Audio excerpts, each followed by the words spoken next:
Καλησπέρα σας. Είμαι η Βίκη Γεροντοπούλου, υπεύθυνη της Ωνασίου Βιβλιοθήκης. Με ιδιαίτερη χαρά σας καλωσορίζουμε και αυτή τη χρονιά στην Ωνάσιο Βιβλιοθήκη.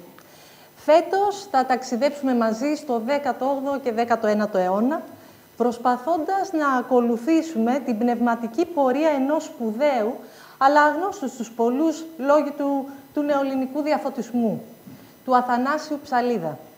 Ενός υπέροχου πατριώτη, ενός ακαταπώνητου αγωνιστή, ενός διανοούμενου που αφιέρωσε σχεδόν 40 χρόνια όλες τις δυνάμεις για το φωτισμό, την αφύπνιση και την ανάταση του γένους. Το Ίδρυμα Ωνάση, πιστό στην πολιτική της ανοιχτής πρόσβασης στα αρχεία, στα βιβλία και σε όλα τα τεκμήρια της πολιτιστικής μας κληρονομιάς, τιμώντας αυτό το σπουδαίο λόγιο 190 χρόνια μετά το θάνατό του, από σήμερα 21 Φεβρουαρίου, που συμπίπτει η ημερομηνία με την επέτειο της απελευθέρωσης των Ιωαννίνων και ως την επέτειο της 25ης Μαρτίου, για ένα μήνα σχεδόν, έχει σχεδιάσει εδώ, σε αυτό το χώρο, αφιέρωμα με ομιλίες, ξεναγήσεις και παράλληλη έκθεση πλήθους χειρογράφων και εκδόσεων του Αθανάσιου Ψαλίδα, που φυλάσσονται στα γενικά αρχεία του κράτους, αλλά και στη βιβλιοθήκη μας. Να αναφέρουμε ότι το πολύτιμο αυτό υλικό εκτίθεται για πρώτη φορά στο ευρύ κοινό.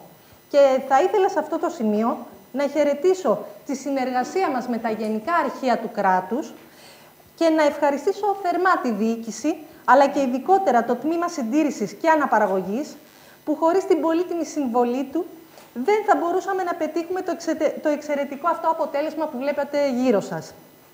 Συγκεκριμένα, τις κυρίες Ουρανία Κανακάρη, Μαρία Γιαννίκου, Δήμητρα Μπάρμπα, Πινελόπη Μπάνου και Αγγελική Στασινού, υπό τη διεύθυνση της κυρίας Αμαλίας Παπά. Ας πάρουμε όμως τα πράγματα από την αρχή. Όλα ξεκίνησαν με μια ιδέα. Και αυτή η ιδέα, οφείλω να πω, ότι ανήκει σε μια φωτισμένη καθηγήτρια. Μια, επιτρέψτε μου το χαρακτηρισμό, σύγχρονη εκπρόσωπο του νεοελληνικού διαφωτισμού, που συνεχίζει την πνευματική της δράση, την πνευματική της διαδρομή, διδάσκοντας τον νεοελληνικό διαφωτισμό σήμερα και στα Βαλκάνια. Την κυρία Ελένη Κουρματζή, επισκέπτρια καθηγήτρια στο Πανεπιστήμιο Κύριλλος και Μεθόδιος του Βελίκο Τύρκοβο στη Βουλγαρία.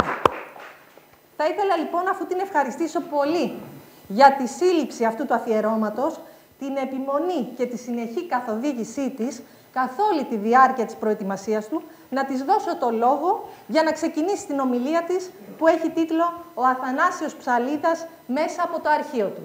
Ανταπόκριση στη συγκίνηση που μου έβαλε, κυρία Γεροντοπούλου, στο να δακρύσουν τα μάτια μου.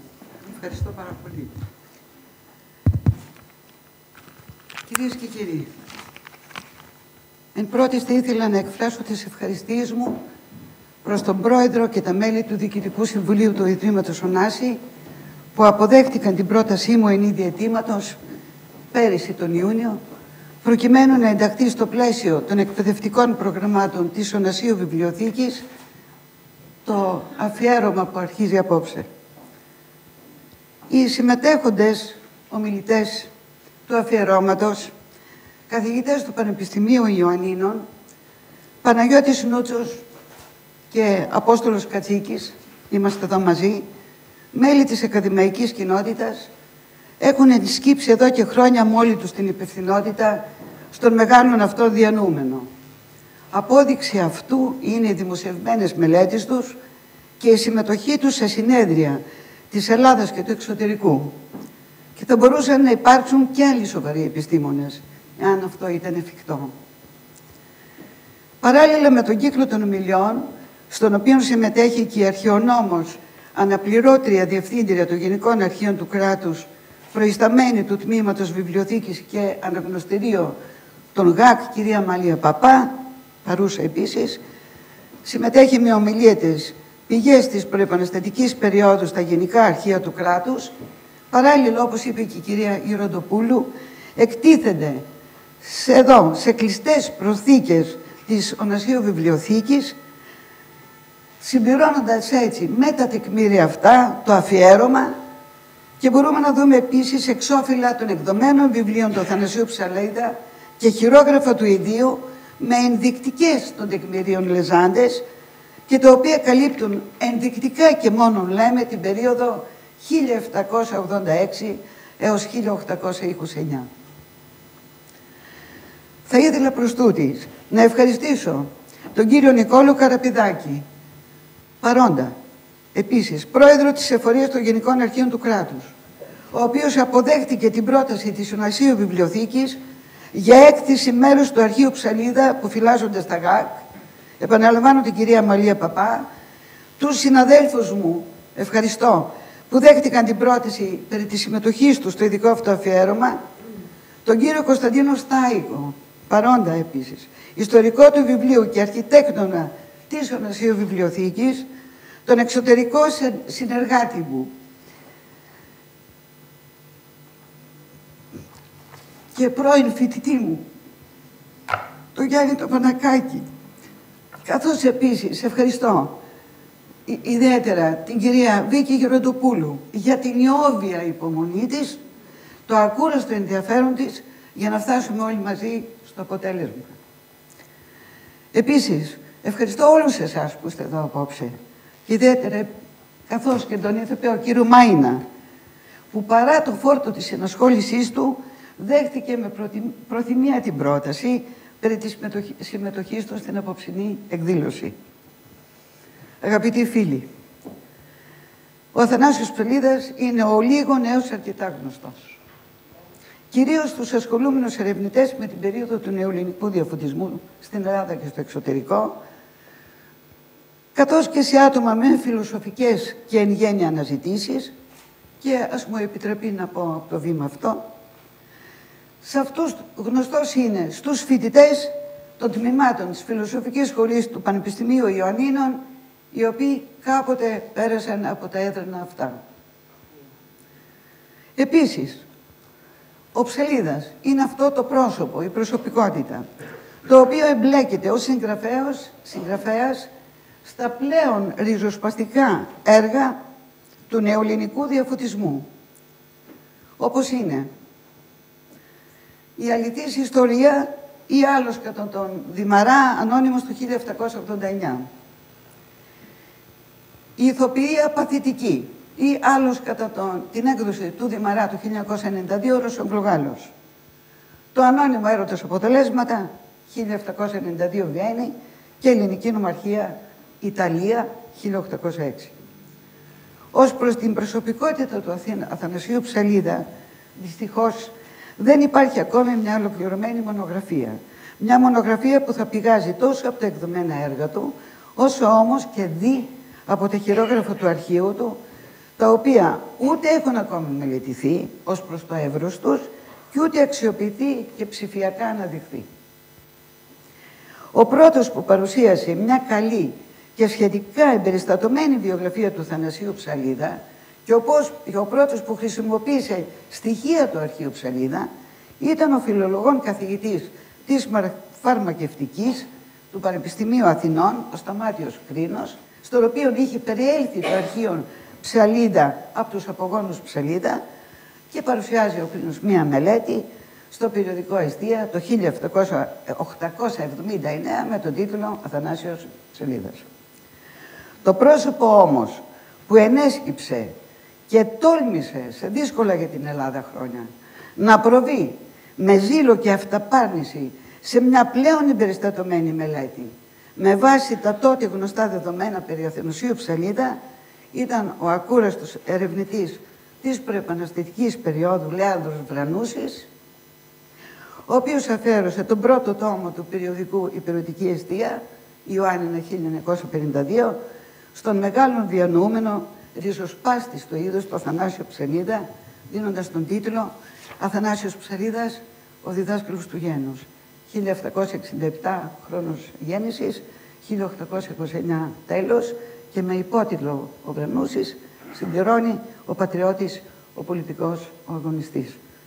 Ένα χρόνο μετά το 1952, ο Βρανούσης θα εκδώσει τον τόμο στη Βασική Βιβλιοθήκη Ρήγας.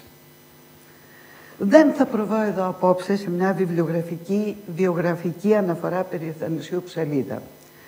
Θα σημειώσω όμως ξανά τη μεγάλη συμβολή του Κωνσταντίνου Διαμάντη, Γενικού Γραμματέα τότε των ΓΑΚ, των Γενικών Αρχείων του Κράτους, και ο οποίος είναι αυτός που μελετάει το αρχείο Ψαλίδα, καταγράφοντας εν είδη καταλόγου το 1960 407 χειρόγραφο τεκμήρια του αρχείου και το 1962 πρώτος αυτός μεταγράφει από το αρχείο Ψαλίδα 119 τεκμήρια επιστολών του Ψαλίδα και χειρογράφων. Εμείς ακολουθούμε τώρα. Προτού όμως προβώ ξανά στο κυρίως θέμα της ομιλίας μου, θα ήθελα να κάνω μια ιστορική αναφορά για το πώς διασώθη το αρχείο Ψαλίδα. Ένα εύλογο ερώτημα. Το αρχείο Ψαλίδα είναι χειρόγραφος του είδους του. Περιλαμβάνει μόνο χειρόγραφα. Το οποίο αρχείο καλύπτει την περίοδο 1786 έως 1829 και το οποίο αρχείο έχει τόπους αναφοράς. Πολτάβα, εκεί που πάει ο Ψαλίδας 18 ετών. Νίζνα, δίπλα. Βουκουρέστι, Βιέννη, Μόσχα, Παρίσι, Λονδίνο, Τεργέστη, Λιβόρνο, Σαλαώρα Άρτας, Γιάννενα, Τσεπέλοβο Ζαγορίου, Κέρκυρα, Μεσολόγγι, Ζάκυνθο, Ναύπλιο, Ναύπακτο, Λευκάδα. Όλοι αυτοί είναι οι χώροι αναφοράς μέσα στο αρχείο. Το αρχείο λοιπόν περιήρθε εκκληρονομιάς πρώτα στον Κρίνο, στον καθηγητή της φαρμακευτικής, και μετά μεταβιβάζεται το αρχείο στον φιλόλογο Αλέξανδρο Χρήστο Διαμαντόπουλο, ο οποίος και το παραχωρεί με πράξη πώλησης στα Γενικά Αρχεία του Κράτους το 1954. Διευθυντής τότε είναι ο Γιάννης Βλαχογιάννης. Αγοράζεται το αρχείο με τη συμβολή του ελληνικού κράτους, διότι διαθέτουμε την πράξη, επίσημη πράξη, συμβολέου, όπου τα Γενικά Αρχεία του κράτους δίνουν 8.000 δραχμές ποσό, αλλά δεν ανταποκρίνεται αυτό το ποσό, και έρχεται το κράτος στο Υπουργείο Παιδείας και συνεισφέρει μάλιστα 30.000, οπότε πλέον το Γενικό Αρχείο του κράτους από το 1953 βρίσκεται στα ΓΑΚ. Σε γενικές γραμμές τι μπορούμε να πούμε ότι περιλαμβάνει. Όσο ενέσκυψα πάνω σε αυτό από πέρυσι τον Ιούνιο. Βιογραφικά των ίδιων. Βιογραφικά στοιχεία, διαδρομές της πορείας του. Πολτάβα, Ουκρανίας, Βιέννη, Γιάννενα, Τσεπέλοβο, Κέρκυρα, Λευκάδα. Χρόνος 1786 έως 1829. Κατάστοιχα εξόδων και εσόδων. Καταγραφή οικιακού εξοπλισμού και προσωπικών αντικειμένων. Βλέπουμε σε μια αναλυτικές καταγραφές για ενδύματα ενδιαφέρον. Το αρχείο ενδιαφέρει πάρα πολλά και άλλες παράπλευρες επιστήμες. Καταλόγους, κύριε Στέκου, λεπτομερείς καταλόγους τόμων της βιβλιοθήκης του. Στην Πολτάβα, πρώτη καταγραφή. Βιέννη, καταγράφει ο ίδιος χειρόγραφο 1000 τόμους βιβλίων στη Βιέννη, ο Ψαλίδας. Και άλλη καταγραφή μετά, λεπτομερία, έχουμε στη Λευκάδα, Αγία Μαύρα, 564 τόμους και 30 χειρόγραφα βιβλία, χωρίς να μας δίνεται ο τίτλος. Επίσης βλέπουμε επιμέρους παραγγελίες βιβλίων του που κάνει ο ίδιος στη Βιέννη, μέσω των προσώπων εμπορικών πρακτόρων και πράξης ναύλωσης. Πώς θα έρθουν τα βιβλία. Βλέπουμε μαθηματάρια και χειρόγραφο του ιδίου. Μέσα στα μαθηματάρια και στα χειρόγραφα εντάσσονται θεματικές όπως λογική, το δίκαιο της φύσεως, μεταφυσική, φιλολογία, θεολογία, φυσική, χημεία, γεωμετρία, ιστορία, φιλολογία, γραμματική και συντακτικό, εμπόριο, ιατρική, γεωγραφία, με στατιστικούς πίνακες και επιπλέον πίνακες. Ανά χώρα, Ελλάδα, Αλβανία, Θεσσαλία, στατιστικοί πίνακες σπιτιών, ανθρώπων, πληθυσμού, θρήσκευμα. Επίσης, παγκόσμια γεωγραφία, ιατροσόφια, συνταγές μαγειρικής, ζαχαροπλαστικής, ζωοαστρικός κύκλος κλπ. Όλα. Ιδιαίτερης αναφοράς, κατά την ταπεινή μου προσέγγιση, έχει επίσης η μετάφραση εκ της Αραβικής ή στην Αγγλική και μετέπειτα στην απλή ελληνική του Κουρανίου. Μεταφράζει ο Ψαλίδας Κοράνη στα Γιάννενα 1789 και το δηλώνει. Από την Αραβική στην Αγγλική και μετέπειτα στην απλή ελληνική. Θα το δούμε στη συνέχεια. Καθώς επίσης, ιδιαίτερο σημαντικό είναι ότι βλέπουμε ένα χειρόγραφο του ίδιου σε παλιά εβραϊκή γραφή. Ξέρουμε ότι υπάρχει ρωμανιώτικη κοινότητα στα Γιάννενα, σε παλιά εβραϊκή γραφή. Θα το δούμε στη συνέχεια. Περιλαμβάνει επίσης το αρχείο του ομολογίες, δηλαδή οικονομικές πράξεις, προσωπικές, καθώς και πράξεις επίσημες δημόσιου χαρακτήρα. Έβδομη ενότητα, μπορούμε να πούμε, αλληλογραφία κατά του ιδίου. Ο Ψαλίδας είναι αυτή η ιδιαίτερη περίπτωση, οποιαδήποτε επιστολή στείλει στη μητέρα του, στο γνωστό του, στον Καποδίστρια, κρατάει πάντα αντίγραφο και γράφει κατά το ίσον. Τα πάντα. Οπότε, βλέπουμε όχι μόνο τι παίρνει, αλλά τι στέλνει ο ίδιος κατά το ίσον. Προς διαφόρους. Δηλαδή, μπορεί να έχει αλληλογραφία με λογίους, με εμπόρους, με προξένους, με πρέσβεις, θα δούμε μερικά. Με πρόσωπα σημαίνοντα της Ελληνικής Επανάστασης του 1921, όπως ο Ιωάννης Καποδίστριας. Με τον Αλέξανδρο Μαυροκορδάτο. Έστειλε 6 επιστολές, πήρε απάντηση από τον Μαυροκορδάτο μόνο μία ο Ψαλίδας, δεν πειράζει. Λοιπόν, με στρατηγούς και μαχητές φρουρίων της επαναστατημένης Ελλάδας. Επίσης, στο αρχείο του βλέπουμε επιστολές από το Πατριαρχείο της Κωνσταντινούπολης. Είναι ιδιαίτερες, έτσι να πούμε, αισθαντικής αναφοράς, να βλέπουμε η επιστολή η ίδια πώς κλείνει το τελευταίο φύλλο, όπου η πίσω σελίδα του τελευταίου φύλλου γίνεται φάκελος ταχυδρομείου. Πώς πάει, τετραγωνίζεται και βλέπουμε και το βουλοκαίρι. Δηλαδή οι επιστολές είναι από πολλές πλευρές μπορούν να κοιταχτούν. Και βρίσκουμε και το βουλοκαίρι που έρχεται σε αυτόν και όταν στέλνει. Δηλαδή τι βλέπουμε μέσα από τα χειρόγραφα του, ότι περνάει ένας ολόκληρος κόσμος. Είναι αυτός ο κόσμος, μπορούμε να πούμε, είναι ο Έλληνας, ο έμπορος και λόγιος της ελληνικής διασποράς.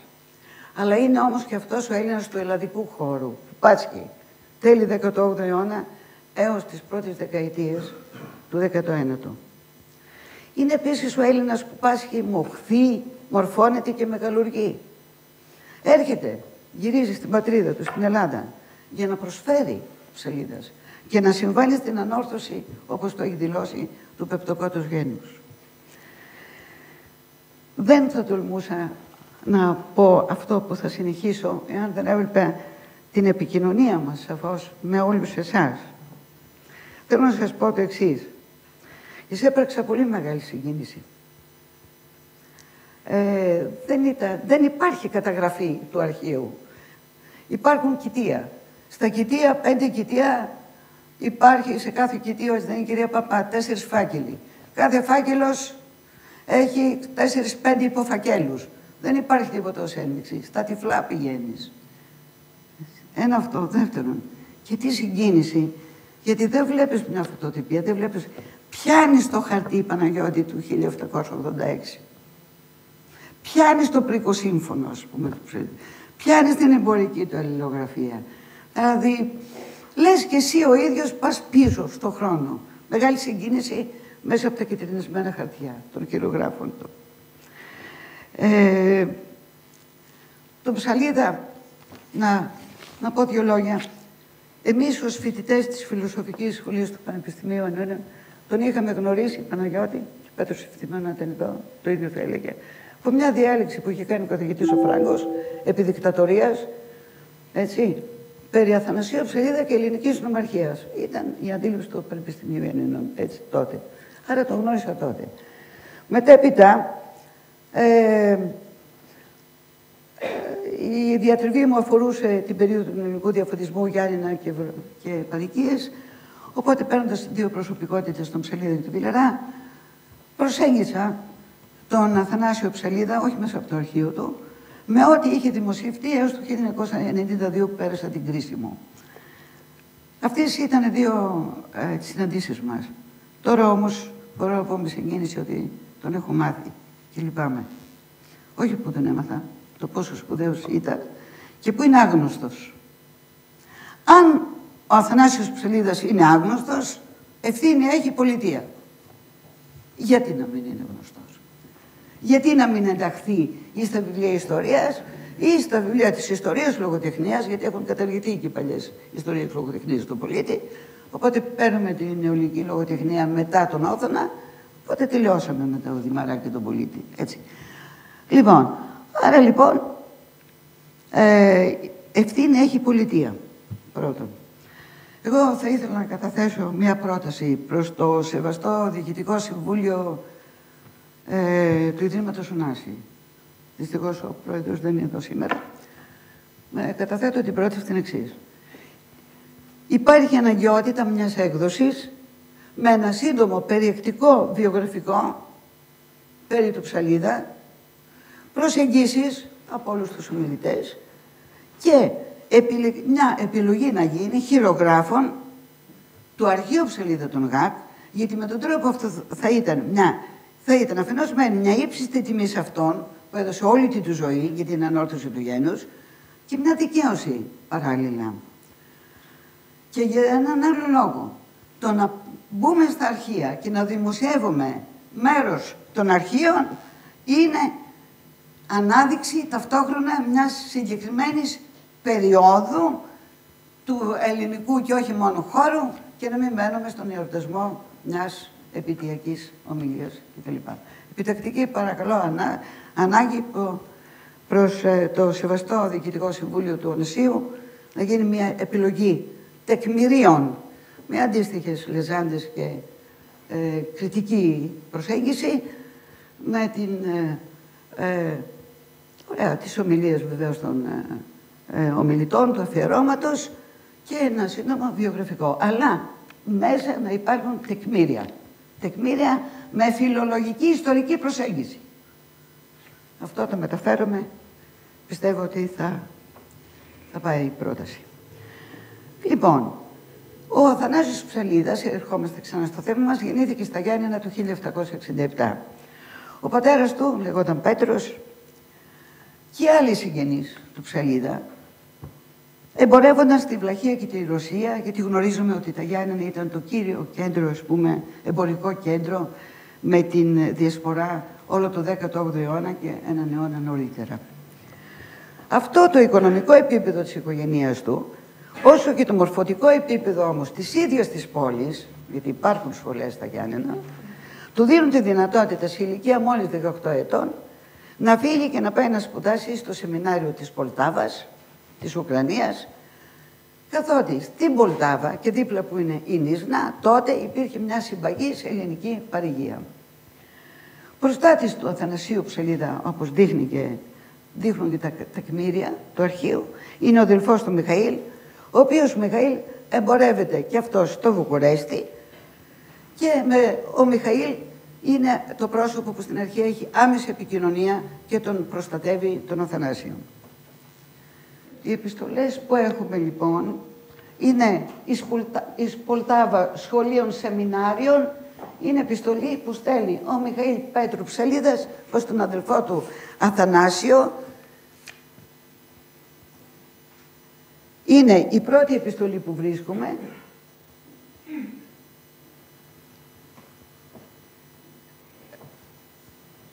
Και ξεκινάμε λοιπόν την παράθεση των επιστολών των τεκμηρίων από το 1786. Άρα, αυτή η επιστολή είναι η πρώτη μαρτυρία Μιχαήλ και Αθανασίου Ψαλίδα από το Βουκουρέστι στο σεμινάριο της Πολτάβας. Διαβάζουμε. Η επιστολή λοιπόν. Η παρούσα είναι με αμανάτη παρακαταθήκη με μάρκαν αυτήν, αλφαθήτα πίτα ψηλάνδα, του αγαπητόμι αδελφό Αθανάση Πέτρου Ψαλίδα, υγιός εις Πολτάβα σχολείων σεμινουάριων. Πολτάβα προς τον αγαπητόν μη αδελφόν κ. Αθανάση Ψαλίδα 1786 στις 21 Σεπτεμβρίου Βουκουρέστη. με κυρ Πασχάλην Ιωάννου, άνθρωπον των κυρίων Μαλάδων, της έστειλα γρόσια 100, όπου να κάμει τον τρόπο να της τα στείλει ή από Ελβιούπολη με ασιγάντζιες ή από Νίζνα, τα οποία έως τώρα ελπίζω να τα έλαβες. Και λαμβάνοντάς τα, φανέρωσέ μου με την πόσταν. Τώρα ιδού, όπου τη στέλνω ένα λεξικόν του Γεωργίου τετράγλωσσων από τα καινούρια, όπου τώρα ετυπώθηκαν και ελπίζω να είναι ωφέλιμον, το οποίο έχω αγορασμένο γρόσια 20 και 90, με τον κ. Παναγιώτην, ανιψιόν του Μελάκη Αναστάση, και του επαράγγειλα, όπου να το εγχειρήσει του κ. Αλέξη Μάνθου, όπου να της το στείλει ασφαλώς. Λάβε και τα έσωθεν γράμματα από το σπίτι και γράφε μου πάντοτε να μανθάνω. Μάλιστα η μητέρα μου με γράφει ότι έχει χρόνων καιρών χωρίς γράμμα σου. Ταύτα και μένω ο αγαπητός σου αδελφός Μιχαήλ Πέτρου Ψαλίδας. Το 1786, 18 Ιουνίου, βρίσκομαι στο αρχείο το πρώτο οικονομικό κατάστοιχο του Αθανασίου Ψαλίδα. Σημείωσης των όσων έλαβαν από τον αδελφό μου, όσων εις την Πολτάβαν τόσο και εδώ εις Βιέννα. 1786 Ιουνίου 18 έλαβαν από τον αδελφό μου εις Πολτάβαν ρούβλια 60. Έτη ρούβλια εις Πολτάβα από και Γεώργιο Κρομίδη, τα οποία πλήρωσε ο αδελφός μου ρούβλια 25. Έλαβον έτη εις Βουκουρέστη ρούβλια 25. Έτη διαγώγη, όπου διαεμένο ο αδελφός μου επλήρωσε του Ανδρέα Ανδρέου ρούβλια 22 και μισό.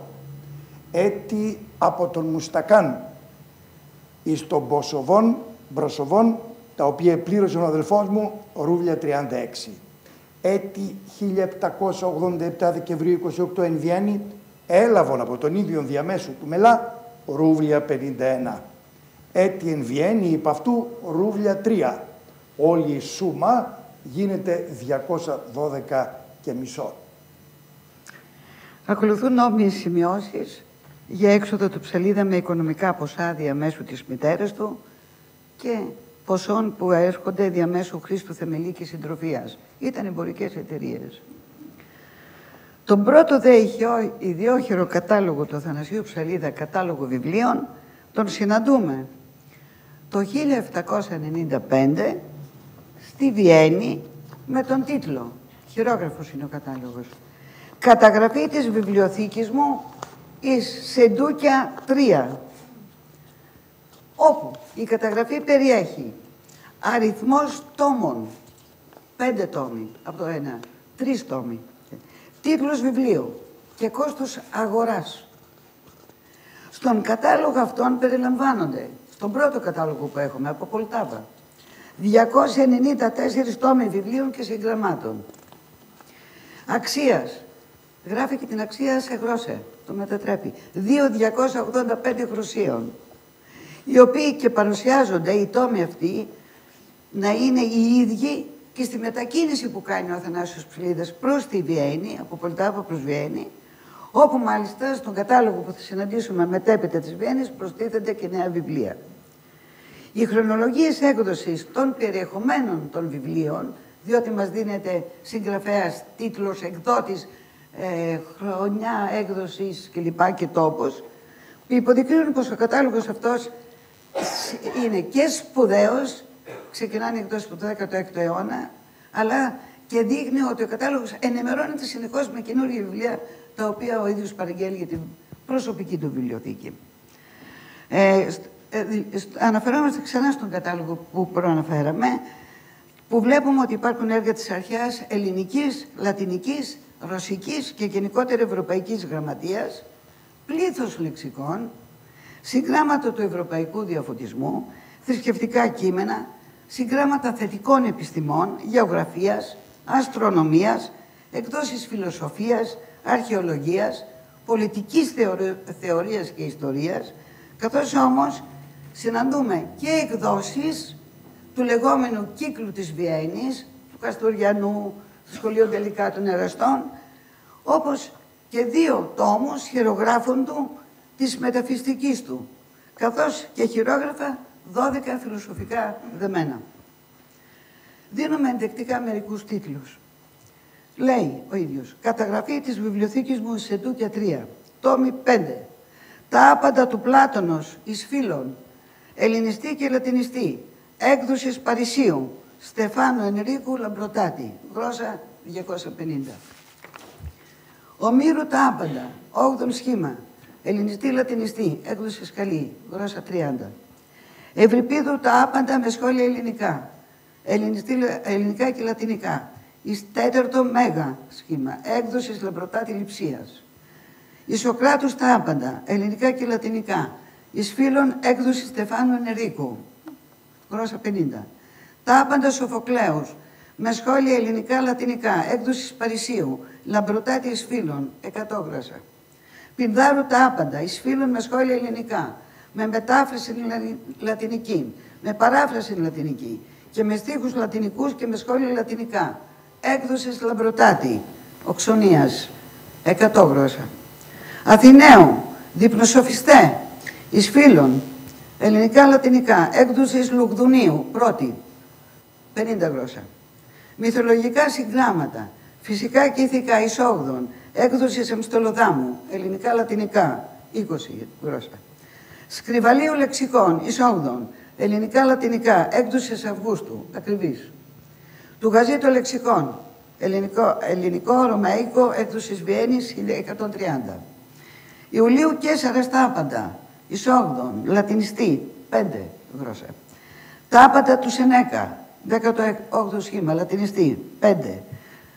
Απορίες άξιων είναι που βλέπουμε ρωμαϊκή γλώσσα του Βιλαρά, ξέρω. 2. Θεοδική Ελευνήτιου λατινιστή. Καντίου μεταφυσική, βέβαια, και συστήματα γερμανιστή. Μαγεία φυσική γερμανιστή.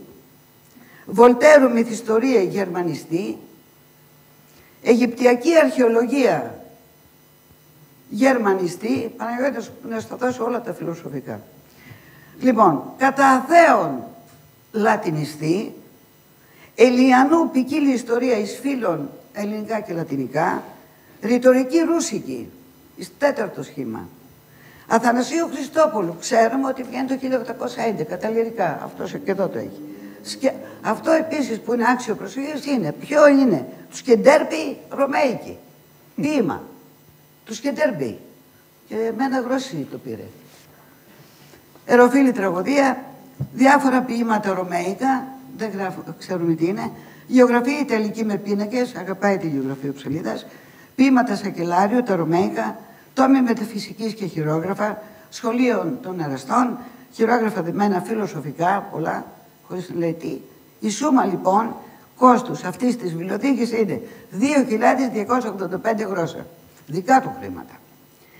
Σε επιστολή λοιπόν του Μιχαήλ Ψαλίδα, του αδελφού του, στειλμένη από το Βουκουρέστι στον Αθανάσιο το 1793, εντοπίζουμε μεταξύ των άλλων και την υπόδειξη προτροπή του Μιχαήλ προς τον Αθανάσιο, προκειμένου ο Αθανάσιος να επιστρέψει στα Γιάννενα και να διδάξει. Αξίζει όμως εδώ να κάνουμε μια παρέμβαση, αν μου επιτρέπετε κύριε Μάινα, ότι ο Ψαλίδας μετά τα 2 χρόνια που είναι στην Πολτάβα αναχωρεί και έρχεται στη Βέννη για να σπουδάσει στην Ακαδημία της Βιέννης, όπου μετά τις σπουδές του, τα γνωρίζει ο κύριος Νούτσου καλύτερα, λοιπόν, εκδίδει στη Βέννη τη διδακτορική του διατριβή με τίτλο «Αληθής ευδαιμονία ή τη βάσης πάσης θρησκείας». Εγώ, επειδή η ομιλία μου αφορά τα χειρόγραφα, δεν μπαίνω στο εκδομένο έργο του Ψαλίδα. Θα μιλήσουν άλλοι συνάδελφοι γι' αυτό. Εντάξει. Άρα λοιπόν, τι βλέπουμε όμως. Του στέλνει επιστολή ο Μιχαήλ και του λέει ότι πρέπει να γυρίσεις, έχει κάνει τη διατριβή του, 1793, ξέρουμε για τον κύκλο, τον βράζοντα κύκλο της Βιέννης, να επιστρέψεις στα Γιάννενα, γιατί ο Νικόλαος Ζωσιμάς καταθέτει στο μαγιστράτο της Νίσνας ένα μεγάλο κεφάλαιο, 70.000 ρώσικο νόμισμα, ρούμπια, ναι, προκειμένου να γίνει στα Γιάννενα σχολείο. Εσύ θα φύγεις από τη Βιέννη και θα πας πίσω στα Γιάννενα αν ο Ζωσιμάς σε διορίσει διδάσκαλο. Μεταφέρω με ένα απόσπασμα από την επιστολή του. Ο Νικόλαος Ζωσιμάς, τον οποίον συνάντησα στην Ίσνα, μου είπε ότι άφησε στο σπιτάτελνοι βντόμου 60.000 ρούδια, όπου να γίνει καινούριων σχολείων εις τα Ιωάννινα και το διάφορων των αυτών 60.000 ρουβλίων να δίδεται εις τους δασκάλους. Και δια τούτο σου έγραψα, όπου να εξεύρεις να του γράψεις κανένα γράμμα και ίσως σε διορίσει αυτός πρώτον δάσκαλον εις αυτό σχολείων. Λοιπόν, η προτροπή του αυτή και όλο το κλίμα βέβαια βάζει τον Ψαλίδα στην διαδικασία της επιστροφής. Έτσι, ο Ψαλίδας προσπαθεί να εκδώσει το διαβατήριό του για να επιστρέψει. Δεν τα καταφέρνει στην αρχή. Το διαβατήριο το οποίο βρίσκουμε και το οποίο καταφέρνει να πάρει ο Θανάσιος Ψαλίδας είναι αυτό το οποίο εκτίθεται εκεί, στο πρωτότυπο, με ημερομηνία 13 Αυγούστου 1795. Εκδίδεται στον υπήκοο κάτοικο Ταιριέστη σε Έλληνα δάσκαλο. Ψαλίδας ούτε στην Ταιριέστη ήταν δάσκαλος. Υπήρχε δυσκολία στον Ψαλίδα για να εκδώσει διαβατήριο στη Βιέννη. Και καταφέρει λοιπόν μετά από ένα χρόνο να εκδοθεί το διαβατήριο στην Ταιριέστη, ότι είναι εκεί πέρα δάσκαλος. Εν ονόματι του Καίσαρος Φραγκίσκου του Δευτέρου και με υπογραφή του Βαράνου Αιγίδιους Φον Κόλεμπαχ. Υπάρχει στο αρχείο του το πρωτότυπο, το οποίο είναι εδώ. Η απόκτηση αυτού του διαβατηρίου αποτελεί προσπάθεια η οποία περιλαμβάνει αρκετές απορρίψεις, σε εισαγωγικά. Τούτο συνάγεται εκτός του αρχείου Ψαλίδα, όπως η έρευνα κατά καιρούς έχει προσφέρει, στοιχεία της αλληλογραφίας που έχει ο ίδιος με τον αδελφό του.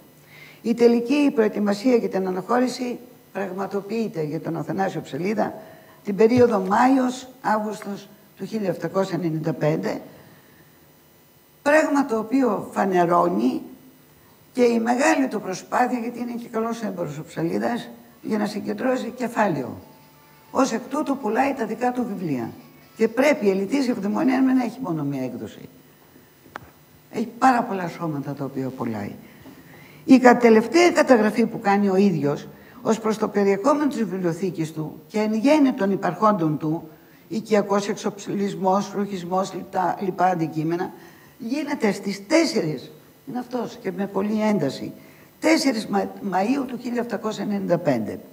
Η καταγραφή αυτή φέρει τον τίτλο «Κατάστοιχον των περιεχομένων μη πραγμάτων διαφόρων».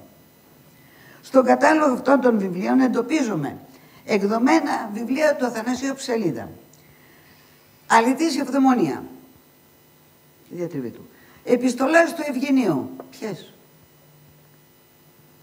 Εκατερίνη Διφτέρα, ναι, το οποίο εκδίδει στη Βιέννη το 1792, βιβλία για τα οποία ο Ψαλίδας σημειώνει ο ίδιος ή να πουληθούν εις λογαριασμών μου. Πουλάει τα βιβλία του, αυτά που έχει γράψει ο ίδιος. Επίσης, στην καταγραφή εντοπίζουμε ένα ανώνυμο έργο, το οποίο έχει παρουσιάσει ο Δημαράς, μακάρι να ήταν εδώ σήμερα, με τον τίτλο «Ο Ανώνυμος του 1789». Έτσι, τι συμβαίνει. Εδώ βλέπω εγώ όμως, με τον τίτλο «Αληθής Ιστορία» που ξεκινάει το τυπωμένο, το ανώνυμο του 1789, το βλέπω να το καταγράφω Ψαλίδες το 1795. Υπάρχουν ανατροπές δηλαδή στη μελέτη του βιβλίου της. Δηλαδή το αναφέρει ο Ψαλίδας αληθής ιστορία, όπως ξεκινάει το τυπωμένο, όχι το συμβετικά. Λοιπόν, επίσης βλέπουμε στη βιβλιοθήκη του 95 ένα άλλο ανώνυμο έργο, αρκετά πρωτοποριακό, που είναι το έρωτος αποτελέσματα. Πλην των άλλων στοιχείων υπάρχουν 23 σώματα, το έρωτος αποτελέσματα, όχι τα 50 τα οποία ο ίδιος εμπορεύεται μέσω του Χρυσανθόπουλου που θα δούμε μετά το 95, αλλά είναι σώματα που έχει ο ίδιος στη βιβλιοθήκη του. Ο ίδιος 23 σώματα του έρωτος αποτελέσματα. Λοιπόν, δηλαδή, και για πρώτη φορά σε αυτόν τον κατάλογο του 1795, με αυτή όλη την ένταση που είναι γραμμένος, συναντούμε έναν κατάλογο με ηλεκτρικάς μηχανάς και αντλίας, που λέει ο ίδιος, βέβαια τα φέρει και τα φέρει για τα μαθήματά του, και αντλίας, η χρήση των οποίων προορίζεται διαμέσου των πειραμάτων στη διδασκαλία των αντίστοιχων αντικειμένων. Εν ώψη της φυγής του, ο Ψελίδας εντείνει την αποστολή των βιβλίων του για πώληση. Και τούτο φαίνεται από ενδεικτικά από δύο στοιχεία που έχουμε. Άμεσα. Το πρώτο έχει διαμεσολαβητή το Δημήτριο Χρυσανθόπουλο, σύμφωνα με την οποία αναφέρεται σε αυτή την πράξη. Συγγνώμη. Διαλαμβάνω ο υποκάτωθεν γεγραμμένος ότι έλαβα παρά του λογιωτά του κυρίου Αθανασίου Ψαλίδα 6 σώματα της Ελιθούς Ευδαιμονίας των τόμων προς 1/30 και 10 Εκατερίνας Δευτέρας προς επί 10 και 10 επιστολάς του κυρίου Ευγενίου επί 5, τα οποία να έχω να εμπάζω τα άσπρα αυτών του άνωθεν. Και έστω εις ένδειξη 1794 Ιανουαρίου 23. Έρωτος αποτελέσματα επί 50 σώματα. Δημήτριος ο Χρυσανθόπουλος.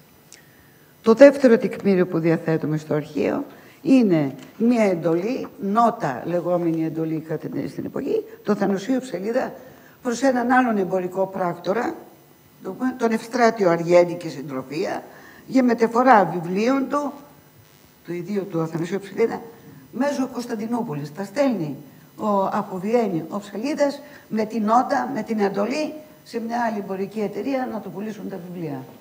Στον Αργέντη και Συντροφία.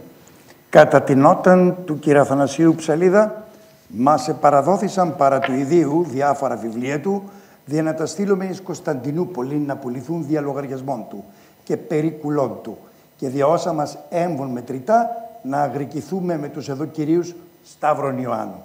Τη 25η Ιουνίου 1795 Βιέννα. Ευστράτιος Αργέντης και Συντροφία. Συνώνυμο του Σταύρος Ιωάννου, που είναι ο πράκτορας, είναι ο πατέρας του Γεωργίου Σταύρου, ιδρυτή της Εθνικής. Ναι, αυτός γεννιώτης, ναι. Λοιπόν, δηλαδή τι βλέπουμε, ότι στον Ευστράτιο Αργέντη στέλνονται συνολικά 3 νότες, εντολές, την περίοδο Μάιος-Αύγουστος του 1795. Οι 3 αυτές νότες περιλαμβάνουν τους ακόλουθους όγκους βιβλίων, με τη μάρκα που έχει φτιάξει ο ίδιος ο Ψαλίδας στην Ίσνα, ΑΨ, Αθανάσιος Ψαλίδας. Περιλαμβάνονται 405 τόμοι της Αληθούς Ευδαιμονίας. Θα εξέδωσε στον Baumeister μία φορά 405 τόμους. 405 τόμοι Αληθούς Ευδαιμονίας. 200 τόμοι επιστολών του Ευγενίου.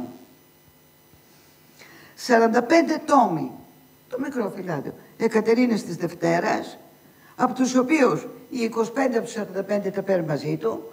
Άρα, το σύνολο των 3 αυτών εμπορικών πράξεων με τον Ευστράτιο Αργέντη, το σύνολο με εντολή πώλησης, ανέρχεται στο ποσό 13.465 γρόσα έχει ο Ψαλίδας από την πώληση των βιβλίων του, ερχόμενος προς τα Γιάννενα, προς την Ελλάδα.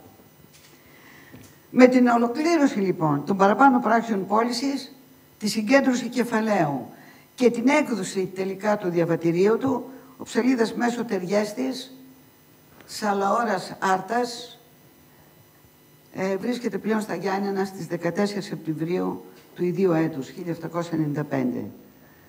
Στα Γιάννενα λοιπόν συντάσσει έχουμε ένα περιεκτικότατο κείμενο εν είδη βιογραφικού και χρόνο αναφοράς 14 Σεπτεμβρίου 1795. 1795 Σεπτεμβρίου 14. Ήλθον από Βιέννα, δια Τριεστίου και Άρτης εις Ιωάννινα, και εις τους 1796 Φεβρουαρίου 1 άρχισε εις το σχολείο του Μουρούτζη τη διδασκαλία. Και εις τους 1800 Σεπτεμβρίου 20 αραβώνησα τη Ζαχαροπούλαν, θυγατέρα του ποτέ Αναστασίου Κοντοβασίλη. Και το αυτό έτη, κατά μήνα Νοέμβριο τες 11, εστέφθην αυτήν. Και στους 1801 Δεκεμβρίου 6 εγεννήθη η πρώτη μου θυγάτηρ Ελισάβετ. Και στους 1802, κατά μήνα Νοέμβριον τες 15, εγεννήθη η δευτέρα θυγάτηρ Ελένη. Και στους 1804 Απριλίου 4 4 το γεύμα εγεννήθησαν τα δίδυμα ο Πέτρος και Αναστάσιος, ώστις δεύτερος τη αυτή ημέρα και απέθανε. Και εις τους 1805 Απριλίου 6, ημέρα Μεγάλη Πέμπτη, την 1:30 ώραν της νυκτός, απέθανε η σύζυγός μου, νοσήσασα μήνας 5, πυρετών ρευματικών και γαστρικών, με αιμορραγίαν από τους ρόθανας καταρχάς και από απειρίαν και ισχυρογνωμίαν του ιατρού εξαδέλφου της, κατήντησεν εις φθήσιν πολύμηνος και μου επροεξένησε τη μεγαλυτέρα λύπη. 1805 Απριλίου 14, Ιωάννινα ο Ψαλίδας. Στα Γιάννηνα ο Ψαλίδας θα συνάψει 2 γάμους. Εκτίθενται εδώ τα 2 πρικοσύμφωνα.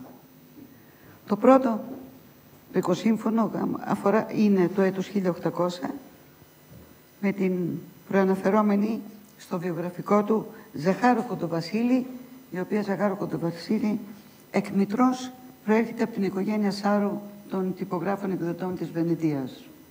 Ναι. Μετά τον θάνατο της Ζαχάρου Κοντοβασίλη, ο Ψαλίδας έρχεται εις δεύτερον γάμον, το 1806, με τη Βασιλική Σπάχου και αδελφή του Αναστασίου. Το πρόσωπο Σπάχου ξανά μας κάνει να εμείνουμε, καθότι και τελευταία από μελετητές προσεγγίζεται, προσγράφεται, δεν ξέρω πώς να πω το ρήμα, ο Αναστάσιος Σπάχος, ο συγγραφέας της ελληνικής ομορφιάς. Ο Αναστάσιος Σπάχος όμως είναι ο κουνιάδος του Ψαλίδα. Είναι ο άντρας της δεύτερης γυναίκας του Ψαλίδα, ο οποίος Αναστάσιος Σπάχος είναι στα Γιάννηνα το 1800. Αδελφός της γυναίκας του, ναι. Ο Αναστάσιος Σπάχος είναι στα Γιάννηνα, έχουμε και επιστολές το 1806. Είναι στην Ολλάνδα, μαζί με τον πατέρα του έμπορο στην Ολλανδία, τον Απόστολο Σπάχο, και τον Αναστάσιο Σπάχο έχουμε και άλλες επιστολές, όπου ο Ψαλίδας τον στέλνει, του γράφει, να φύγει από την Ολλανδία και να έρθει στην επαναστατημένη Ελλάδα. Δηλαδή, ξανά ο Αναστάσιος Σπάχος, είτε προταθεί είτε όχι, συγγενεύει με τον Ψαλίδα ως προς τον δεύτερο γάμο. Στο αρχείο Ψαλίδα, λοιπόν, φιλοξενούνται τα 2 αυτά πρικοσύμφωνα. Στο πρώτο πρικοσύμφωνο, αν το προσέξουμε, βλέπουμε μια διόρθωση, όχι βέβαια τυχαία, ως προς την σειρά των τελεσμένων γάμων του Αθανασίου Ψαλίδα. Αυτό εδώ είναι ο δεύτερος γάμος, με Σπάχου. Εδώ, με τη Σπάχου. Βασιλική Σπάχου, ναι. Λοιπόν, στο πρώτο πρικοσύμφωνο, αν προσέξουμε εδώ στην προθήκη, ίσως μετά, βλέπουμε να διαγράφεται η λέξη εις γάμων δεύτερον και να γράφεται εις γάμων πρώτον με την Κοντοβασίλη. Και τούτο γιατί γνωρίζουμε ότι για να αποφύγει τη σύλληψη ο Ψαλίδας στη Βιέννη, έχει συνάψει ένα γάμο με την κόρη του Καλτσοπιού. Και γι' αυτό υπάρχει αυτή η διαγραφή, το πρώτος και το δεύτερος. Διαβάζουμε λοιπόν το δεύτερο πρικοσύμφωνο. Εν ονόματι του Πατρός και του Υιού και του Αγίου Πνεύματος, Παναγία Τριάς βοήθησον το παρόν συνοικέσιο, ο Περμέλο ποιήσιν εγώ η αναξία δούλη του Θεού Ζωήτσα, σύζυγος του Αποστόλου Σπάχου, υπανδρεύω την φιλτάτη μου θυγατέρα Βασιλικήν, ανδρή νομίμω του Αθανασίου Πέτρου Ψαλίδα, εις γάμουν δεύτερον, και τάσο δούνε αυτό χάριν πρικός, 1000 γεράς 240, και τα ακόλουθα τες πρικός εν τη μυθισόμενα την πρική του ημίσεως εις 1120, ταύτα παρεμού ολίγα χαρισθέντα, ο δε πλουσιόδωρος Θεός παράσχει αυτής πολλά και ζωήν την αιώνιον, την πρεσβεία του Παναχράντου Δεσποίνης Θεοτόκου και η Παρθένου Μαρίας, του Αγίου Ενδόξου Μεγαλομάρτυρος Προκοπίου και πάντων των Αγίων. Αμήν. 1806 Ιανουαρίου 13 Ιωάννα. Νικηφόρος Ιερομόναχος και Εφημέριος Μητροπόλεως Μαρτυρό, Μιχαλές Τζιγαράς. Κουρμανιό, στα Γιάννηνα, έξω από το κάστρο. Στα Γιάννηνα ο Ψαλίδας βρίσκεται με μια μεγάλη περιουσία δική του και ιδιόκτητη, την οποία και διαχειρίζεται. Από την πρώτη κιόλας στιγμή κάνει αισθητή την παρουσία του με τους ισχυρούς πολιτικούς δεσμούς τους οποίους έχει αναπτύσσει. ο βασικότερος όλων ακούει στο όνομα του Αλή Πασά. Ανεξίθρησκος που ήθελε να στηρίζει τη δύναμή του στο ακμεότατο εμπορικό ελληνικό στοιχείο της επικρατείας του, όχι μόνο να ανεχόταν, αλλά και υποστήριζε τα γράμματα, το εμπόριο, την οικονομική ανάπτυξη, τα σχολεία και την προκοπή του τόπου. Ο παντοδύναμος βεζίρης της Υπήρου κυριαρχούσε μαζί με τους γιους του σε όλη σχεδόν την κυρίως Ελλάδα και κρατούσε στα χέρια του την τύχη και το μέλλον της. Ο Ψαλίδας κατακτά την εμπιστοσύνη του και γίνεται το δεξί του χέρι στις επαφές και διαπραγματεύσεις της αυλής με τους ξένους. Στην πολυτέρεχη εποχή των Ναπολεόντιων πολέμων, χρόνων, ο Ψαλίδας κυριαρχεί στα Γιάννενα, όπου η δραστηριότητα της ευρωπαϊκής διπλωματίας είναι ασυνήθιστα ανεπτυγμένη. Χάρη στη γνωστή γλωσσομάθειά του και την πολιτική του διορατικότητα, είναι απαραίτητος ο Ψαλίδας για τις διαπραγματεύσεις του Μεγάλου Βεζίρη Αλή με τους Γάλλους, Ρώσους και Άγγλους που κυριαρχούν διαδοχικά στο Ιόνιο και υπηρετικά παράλια. Συναφές προς το παραπάνω είναι ένα χειρόγραφο έργο του Θανασίου Ψαλίδα, το οποίο ξανά έχει παρουσιάσει ο Δημαράς στη τελική έκδοση το 1992 με τον τίτλο «Ρώσο Αγγλογάλλος» και το οποίο βρήκα, να καταγράφεται στη βιβλιοθήκη, το χειρόγραφο και στον κατάλογο του 1795 με τον τίτλο «Ηθοποιία παθητική». Λοιπόν, μέσα στο κείμενο αυτό, «Ηθοποιία παθητική» ή κατά το γνωστό, κατά τον Δημαρά Ρώσο Αγγλογάλλο, βλέπουμε ιδέες και έννοιες οι οποίες εντοπίζονται στην ελληνική νομαρχία. Διαβάζουμε μερικά στοιχεία. Ηθοποιία παθητική. Υπόθεσης εις Ρώσος, εις Άγγλος και εις Γάλλος, κάνοντες την περιήγηση της Ελλάδος και βλέποντες την αθλία της κατάσταση, ρώτησαν καταρχάς ένα Έλληνα φιλόπατρι να μάθουν την αιτία της αθλίας της καταστάσεως.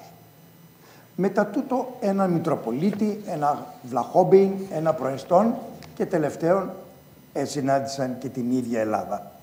Ελλάς, γέννη σκληρά και ύπουλα, φυλές γεμάτες δόλων, μη λέτε πρόφασες ψευδείς, με φέρετε γαρπόνων, αρχιερείς και μπέιδες και προεστούς τυράννους, λέτε πως τους ευρήκατε όλους Μωαμετάνους. Τούτο ποσός δεν έπρεπε είναι σας ενοχλήσει. Και πότε αυτοί αγάπησαν την ανθρωπίνη φύση. Βλέπετε ταύτα στα σπληγάς που έχω στο κεφάλι και άλλα σε πάνω στην καρδία, μία σημά στην άλλη. Όλα από εσάς τες έλαβα χωρίς φιλανθρωπία. Δεν είστε εσείς που λάβετε τόσα μεγάλα φώτα από τας βίβλους των σοφών που τα παιδιά μου πρώτα. Κι αν εσείς δεν είχατε εκείνον τας ερμηνείας, ακόμη ήθελε βρίσκεστε δούλοι της αμαθίας. Και πάλι, αν με βγάζετε από την τυραννία, ευθύς εμούσε άσουσιν νέαν φιλοσοφίαν. Και τότε εσείς μανθάνετε πολλά που δεν νοείτε από τα τέκνα μου αυτά που τώρα τυραννείτε. Μέσα στο πλαίσιο της θέσης του Θανασίου Ψαλίδα στην αυλή του Αλή Πασά συναντούμε επίσης ένα τεκμήριο το οποίο εκτίθεται εδώ στην έκθεση, τεκμήριο του ΚΑΚ, τεσκερέ λεγόμενο, ενοικιαστήριο του Ψαλίδα 3 χωριών της περιοχής των Ιωαννίνων, με υπογραφή και σφραγίδα, αν δεν κάνω λάθος είναι του Αλή, δεν ξέρω. Διαβάζουμε χαρακτηριστικά. Θα διαβάσω το πιο απλό. Λοιπόν, λέει, Βεζίρι Αλή Πασά Εφέντη μας, με την προσταγή του εψιλοτάτου, επλέρωσε ο Αθανάσης δάσκαλος Ψαλίδας το λιτιζάμι της Περί και Βάνιτσας και Λιπινό 2.500 γρόσα. Ήγουν 2.500. Δια των ερχόμενων Μάρτη πρώτη κοινάγει η χρονιά έναν χρόνο να κάνει ζάπτη να πάρει όλα τα τέτοια και ημόρατα περτά μου και καένας μανής να μην του γίνει.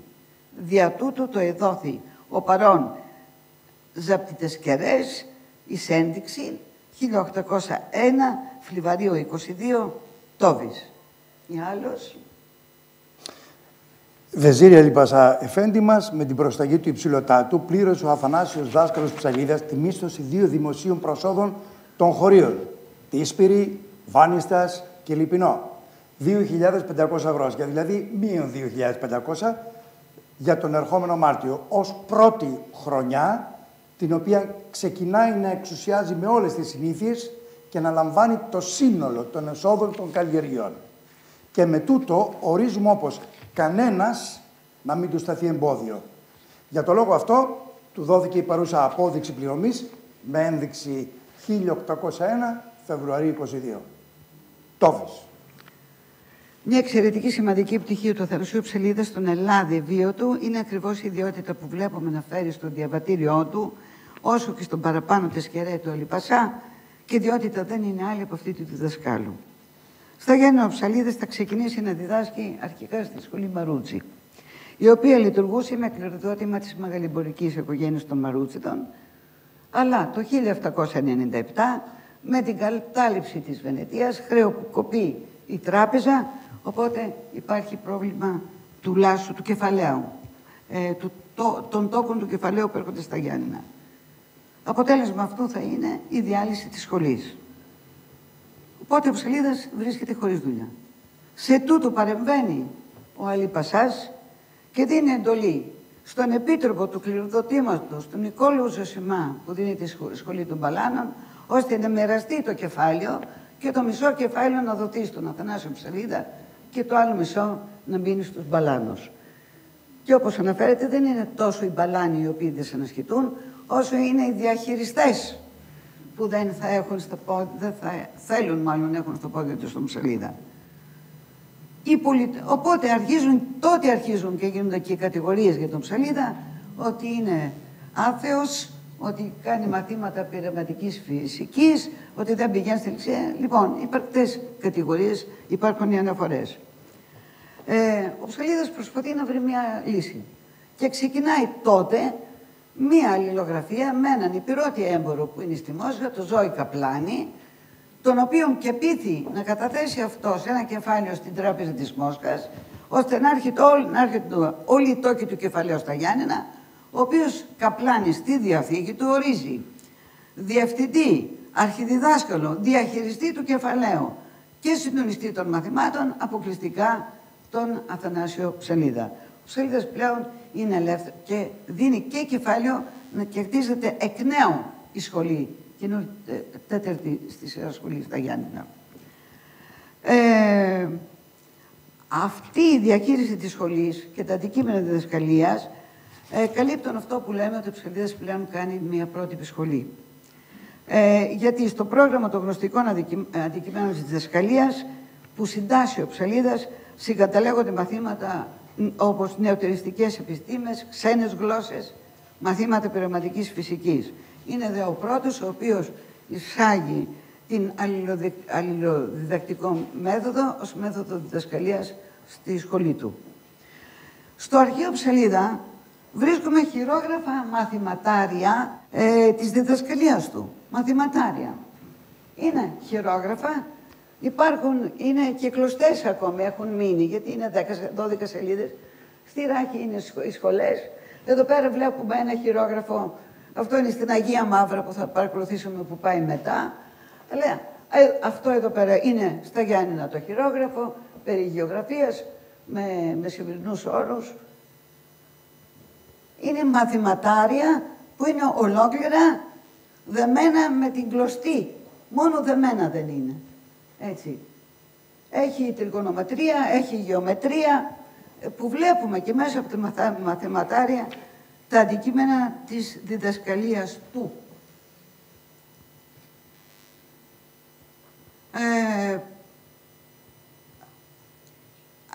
Άρα λοιπόν, θεματικά μπορούμε να πούμε ότι βρίσκουμε μαθηματάρια, γεωγραφία, ιστορία, εμπόριο, φιλολογία, γραμματική, σύνταξη, ο ίδιος δίνει τους τίτλους, μαθηματικά, γεωμετρία, φυσική, ρητορική. Όλα αυτά τα μαθηματάρια αποτελούν τη βάση για τη διδασκαλία του. Όχι μόνο στα Γιάννενα και στη Λευκάδα που θα πάει μετά. Άρα λοιπόν, η παιδεία των Ιωαννίνων και με τον Ψαλίδα κορυφώνεται και ο Ψαλίδας έχει τον κυρίαρχο ρόλο στις βάσεις τις οποίες δίνει. Αυτό όμως, το επίπεδο αυτής μιας ριζοσπαστικής αντίληψης για τη φιλοσοφία, για την παιδεία, για τον τρόπο ζωής γενικότερα, το φέρνει σε αντίθεση με τον Κοραή. Και βρίσκουμε μία επιστολή, την οποία στέλνει κατά το ίσον, όπως την κρατάει, τη στέλνει ο Αθανάσιος Ψαλίδας στον Βασιλείο, έμπορο στη Βιέννη, κουνιάδος και Ροφροσύνης, όπου και του γράφει ενδεικτικά, όταν θέλει να χαρακτηρίσει τον Κοραή. Θα διαβάσετε. Φίλε χαίρε, εις το γράμμα σου, το προς τον εδώ φίλων σου και φίλων εμού, είδε να ζητάς περιέργως 3 τινών ζητημάτων την λύση. Μήτε οχνώ, μήτε παρετούμε το έργο διαγάπην σου. Ήθε μόνο να ευχαριστήσω τον ελληνικών και περίεργων νου σου. Είδε και νόμιζε το γράμμα μου ευχαριστήριον προσέ, αναγκαίο δια την τιμή την οποία με κάνεις. Πρώτον, τα συγγράμματα του Κοραή έσπηραν την φιλεπιστημοσύνη ή όχι. Μήτε το κλινόν και αξιέπαινον Κοραή να κατηγορήσω σκοπόν έχω, μήτε πάλιν, διότι το γένος χρεωστής αυτού μεγατή πρέπει εις ημάς δια τούτο να κρύψω την αλήθεια, ότι οι Ιωαννίτε και πρώτων συγγραμμάτων του Κοραή είχαν την φιλομάθεια και φιλεπιστημοσύνη. Το μαρτυρά η εκπάλε καθίδρυση των σχολείων Ευκλεός, προστατευομένων την σήμερον από τους Καπλάνας και Ζωσιμάδας, δια των οποίων και αυτός ο Κοραής κάμνει ότι στην Ελλάδα νομίζει ωφέλιμον. Το μαρτυρούν οι σοφοί άνδρες, τους οποίους εξέθρεψεν κατά διαφόρους καιρούς. Μελέτιον το μέγαν εις αρετήν και μάθησιν Σουγδουρί και άλλους. Και ενώ η λυπή Ελλάς εις βαθύν εκοιμάτω ύπνον. Έχεις λοιπόν απάντηση στο πρώτο σου ζήτημα ότι οι Ιωαννίτε και πρώτου Κοραή έπνεαν το φιλεπιστήμον ως έμφυτον δια τούτο εις το γρεκόν το έθνος και τώρα πολύ περισσότερον. Και αν είναι έλλειψης, είναι των καιρών και όχι της πόλεως, εδιόρθωσαν όσα ήσαν διορθωτά και δεν προσμένουν οι μη καιρών εύκαιρον ή να διορθώσουν και τα άλλα. Επιστολή του 1812. Θα διαβάσουμε μερικά στοιχεία από ένα άλλο τεκμήριο του αρχείου που φαίνεται η πλευρά, έτσι, ας το πούμε, κοινωνική ταυτότητα του Ψαλίδα, όχι μόνο από την πλευρά του διδασκάλου που προσφέρει και ανοιχτά μαθήματα στην πόλη, αλλά και μέσα από τη φροντίδα που ο ίδιος δίνει στην πόλη. Στην περίοδο αυτή, το 1817, η πόλη των Ιωαννίνων μαστίζεται από μια μεγάλη επιδημία πανόλους. Ο Ψαλίδας βρίσκεται να καταγράφει σε ένα κατάστοιχο το σύνολο των εξόδων, περιλαμβανομένων μισθών και ευεργημάτων, τα οποία δίδει σε συγκεκριμένα πρόσωπα και φορείς της πόλης. Βέβαια, ένα σχόλιο λίγο και εντριχές εκ μέρους μας δεν έδινε και τόσα πολλά. Τέλος πάντων, θα πούμε τα ποσά. 1827 Σεπτεμβρίου 12, έξοδα εις τα χρόνια της Μεγάλης. Αλεύρι 323 λίτρες προς 22 γρόσια 72. Ρακί δια την φυλακήν γρόσια 4. Κρασί δια την Ιδίαν γρόσια 18 και 10. Σταφίδας και μίγδαλα γρόσια 0,30. Του Επισκόπου γρόσια 30. Του Αρχιδιάκου και Πρωτοσυγγέλου γρόσια 5. Των Κραχτάδων μετρητά και Αρχιμανδρίτου ανάλογα γρόσια 2. Των Καλογριών διόλων των χρόνων γρόσια 30. Των Καλογριοπούλων γρόσια 7 και 15. Η σούμα στα χρόνια γρόσια 2,82 και 24. Η προσφορά του. Η περίοδος των Ιωαννίνων θα κλείσει για τον Αθανάσιο Ψαλίδα ταυτόχρονα με το τέλος της πόλης των Ιωαννίνων. Δηλαδή με την πολιορκία και την υπερπόλησή της από τα Οθωμανικά στρατεύματα που κινήθηκαν εναντίον του αποστάτη σε εισαγωγικά Άλλη Πασά. Μιλάμε για την περίοδο 1820 έως 1822. Πρώτος τόπος καταφυγής του Ψαλίδα μαζί με την οικογένειά του, αλλά και με άλλες οικογένειες μαζί, όπως του Ιωάννη Βιλαρά, είναι το Τσεπέλοβο Ζαγορείο το 1820. αμέσως όταν ξεκινάει η πολιορκία. Εκεί ο Ψαλίδας στέλνει επιστολές από τον Τσεπέλοβο στον Αλέξανδρο Μαυροκορδάτο, προτείνοντας την επέκταση της Επανάστασης στις περιοχές της Υπήρου και της Θεσσαλίας. Παράλληλα στρατολογεί πολεμιστές από το Τσεπέλοβο, χιμαριώτες πολεμιστές. Γράφει κείμενα όπου μιλάει για μια πανβαλκανική επανάσταση, αναφέροντας τον Καραγιόρ της Σερβίας και τον Πασβάνογλου, Ψαλίδας, επώνυμα. Και στέλνει στην επαναστατημένη Ελλάδα το γιο του Πέτρο Ψαλίδα μαζί με το γιο του Βιλαρά του Στέφανο. Για την οργάνωση του αγώνα στην Ήπειρο, ο Ψαλίδας και ο Βιλαράς βρίσκονται υπεύθυνοι της κάσας, σε εισαγωγικά τα λέει και ο Βρανούσιος, δηλαδή του Ταμείου Στήριξης του Αγώνα. Όταν στέλνει επιστολή στο Μαυροκορδάτο, 6 επιστολές, αρχείο Μαυροκορδάτο, μόνο σε μία απάντησε ο Μαυροκορδάτος. Ίσως δεν δεχόταν το σχέδιο που πρότεινε ο Ψαλίδας, ότι να γίνει επέκταση της Επανάστασης στην Ήπειρο και Θεσσαλία. Δεν εξηγείται αλλιώς. Λοιπόν, βρίσκουμε, ενδεικτικά θα πούμε, ένα κείμενο χειρόγραφο με το τίτλο «Χειρόγραφο του Ψαλίδα». Λόγος προτρεπτικός προς τους Έλληνες εις απόκτηση της αυτών ελευθερίας και δόξης. Εμείς θα δώσουμε τώρα μόνο τον επίλογο που ξανά είναι η ιδέα της ελληνικής νομαρχίας εδώ. Από το χειρόγραφο το λόγος. Το είχε παρουσιάσει ξανά ο καθηγητής μας, Φρανούς. Δίνουμε τον επίλογο του κειμένου 1820 Τσεπέλοβο Τζαγουρίου. Φίλοι, αδελφοί και συμπατριώτες, αυτά τα λόγια είναι της πατρίδος μας.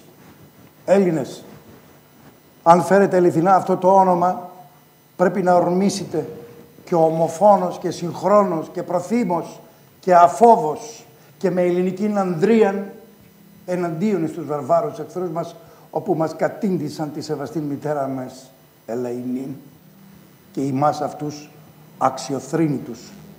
Δια να στερεώσουμε την ανεξαρτησία μας, δια να ασφαλίσουμε την ελευθερία μας, όπου θα μας φέρει και τη δόξα και την ευτυχία. Και δια να το κατορθώσουμε, ας μία ψυχίσουμε ούτε κόπους, ούτε χρήματα, ούτε ζωή. Ας συστήσουμε λοιπόν αξιοσεβάστους άνδρας εις το πολιτικόν, δια να θεωρούν και να επαγρυπνούν εις την εσωτερική κατάσταση της πατρίδος μας με φρόνιμη νομοθεσία και με όματα διορατικά, δια να καθαρίζουν όλα τα ζυζάνια και εις το πολεμικόν ήρωα στρατηγούς, δια να εφορμήσουν και να κατασπαράξουν τους εχθρούς μας όπου τους προφτάσουν.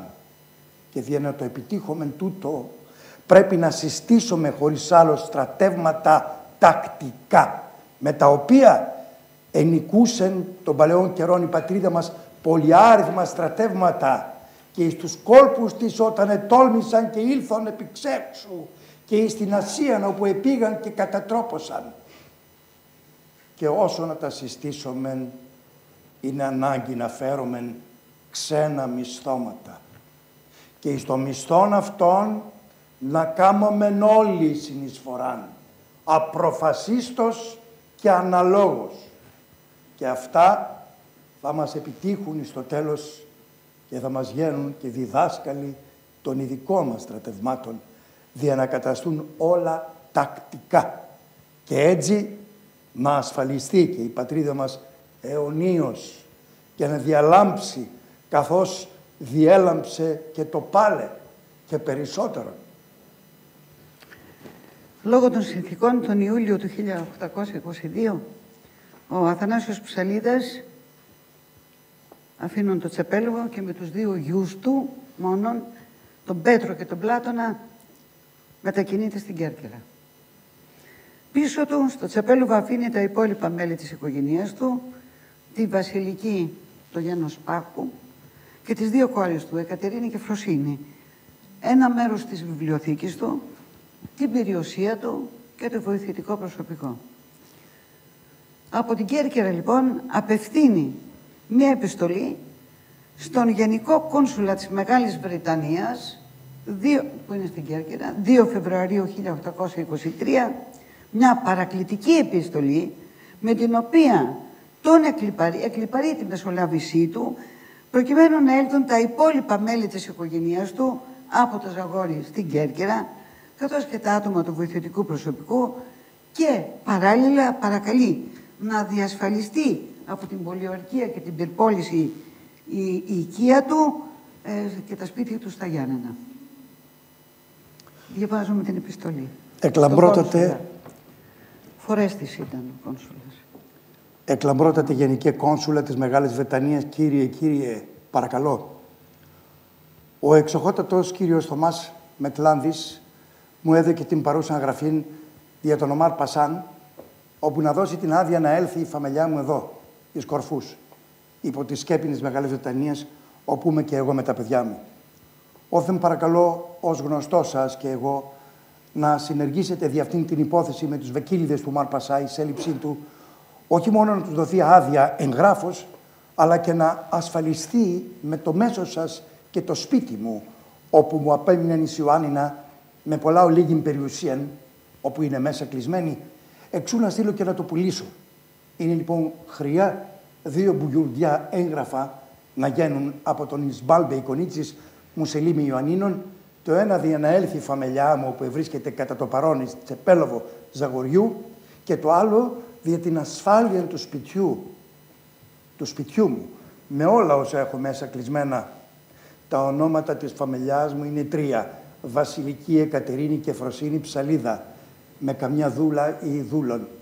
3 είναι και οι δούλοι ή ο δούλος 4.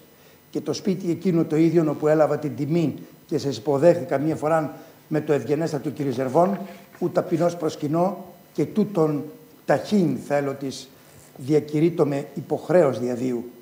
1823 Φεβρουάριος 2 Κερκύρα, της ημετέρας εκλαμπρότητος, ταπεινός δούλος Αθανάσιος Ψαλίδας. Στην Κέρκυρα ο Ψαλίδας συνεχίζει τη μακρόχρονη επικοινωνία του με τον Βιλαρά, τον Ιωάννη Βιλαρά που είναι στο Τσεπέλοβο. Χαρακτηριστική είναι μία επιστολή του δεύτερου προς τον πρώτο από το Τσεπέλοβο Ζαγορίου, ο Βιλαράς προς τον Ψαλίδα, 30 Αυγούστου 1822. Η επιστολή αυτή του Γιάννη Βιλαρά περιλαμβάνει 2 βασικούς προβληματισμούς. Ο πρώτος προβληματισμός, με ιδιαίτερη συναισθηματική φόρτιση, έχει να κάνει με το γιο του, τον Στέφανο Βιλαρά, που έχει σταλεί στο Μεσολόγγι, στο κάστρο του Μεσολογγιού. Και του γράφει: «Δεν έχω νέα. Τι γίνεται από αυτόν?» Παρακαλεί τον Ψαλίδα να μεσολαβήσει, ώστε να αποκατασταθεί μια κάποια επικοινωνία, αλλά και να τον συμβουλεύσει τι να κάνει πλέον ο γιος του Βιλαρά με τον πατέρα του. Ο δεύτερος προβληματισμός που βγαίνει από αυτήν τη συγκεκριμένη επιστολή είναι ένας προβληματισμός με βαθύ πόνο, γιατί αφορά καθαρά βιοποριστικά προβλήματα του Γιάννη Βιλαρά και της οικογένειας του στο Τσεπέλοβο, όταν γράφει εδώ σε πληρώνουν μόνο με λαχανίδες.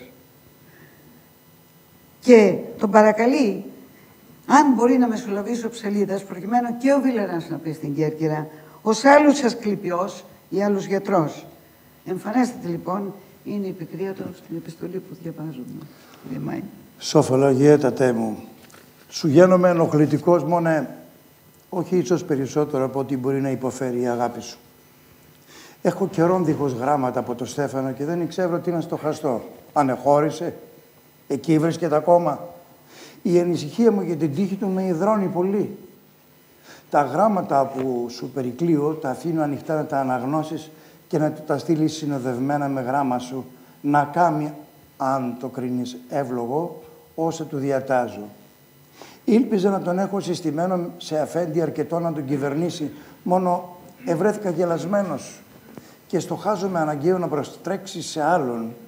Γι' αυτό τον διορίζω να γυρίσει αυτού και τότε φροντίζω για την κατάστασή του όπου του βρούμε ωφελημότερο.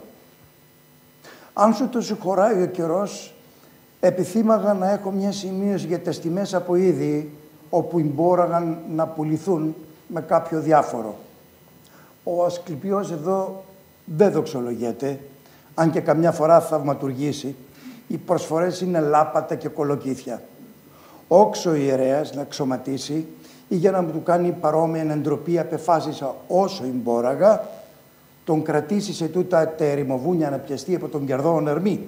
Μήπως και οικονομήσει με το μέσον του καν μέρος των καθημερινών εξόδων. Η σοφολογιώτη σου είσαι αρκετός και άξιος σε παρόμοια και μάλιστα για τεμένα είμαι βέβαιος διπλά με ωφελήσεις με την οδηγία σου.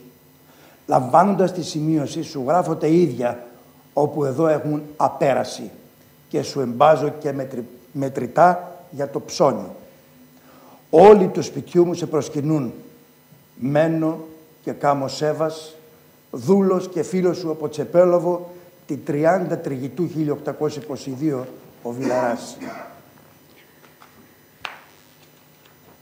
Ο Ψαλίδας δεν θα αργήσει να δώσει και στην Κέρκυρα το χαρακτηρισμό της προσωπικότητάς του. Το 1822 γνωρίζουμε ότι άρχον της παιδείας του Ιωνίου κράτους είναι ο μεγάλος φιλέλληνας ο κόμιτας Γκίλφορντ, ο οποίος μοχθούσε να οργανώσει την εκπαίδευση και να πρικήσει την Κέρκυρα με ένα ελληνικό πανεπιστήμιο. Παλιά φιλία συνέδεε τον Ψαλίδα με τον Άγγλο φιλέλληνα. Το 1813 ο Γκίλφορντ μέσω του Χένρινγκ Χόλαντ, ενθουσιασμένος για το βιβλίο, όπως λέει, του Ψαλίδα, έρωτος αποτελέσματα, ξανά τόσο ανώνυμος, λοιπόν, μέσω του Hope House, είπαμε, του ζητεί και τον παρακαλεί, ζητάει ο Γκίλφορντ να του στείλει αντίτυπο ο Hope House, να το πάρει από τον Ψαλίδα και να του το στείλει, κάτι το οποίο ο Ψαλίδας είχε κάνει. Του στέλνει το έρωτος αποτελέσματα, το βιβλίο του, όπως γράφει. Η αποστολή βιβλίου του Ψαλίδα δεν θα περιοριστεί μόνον όμως το έρωτος αποτελέσματα που θα στείλει στον Γκίλφορντ.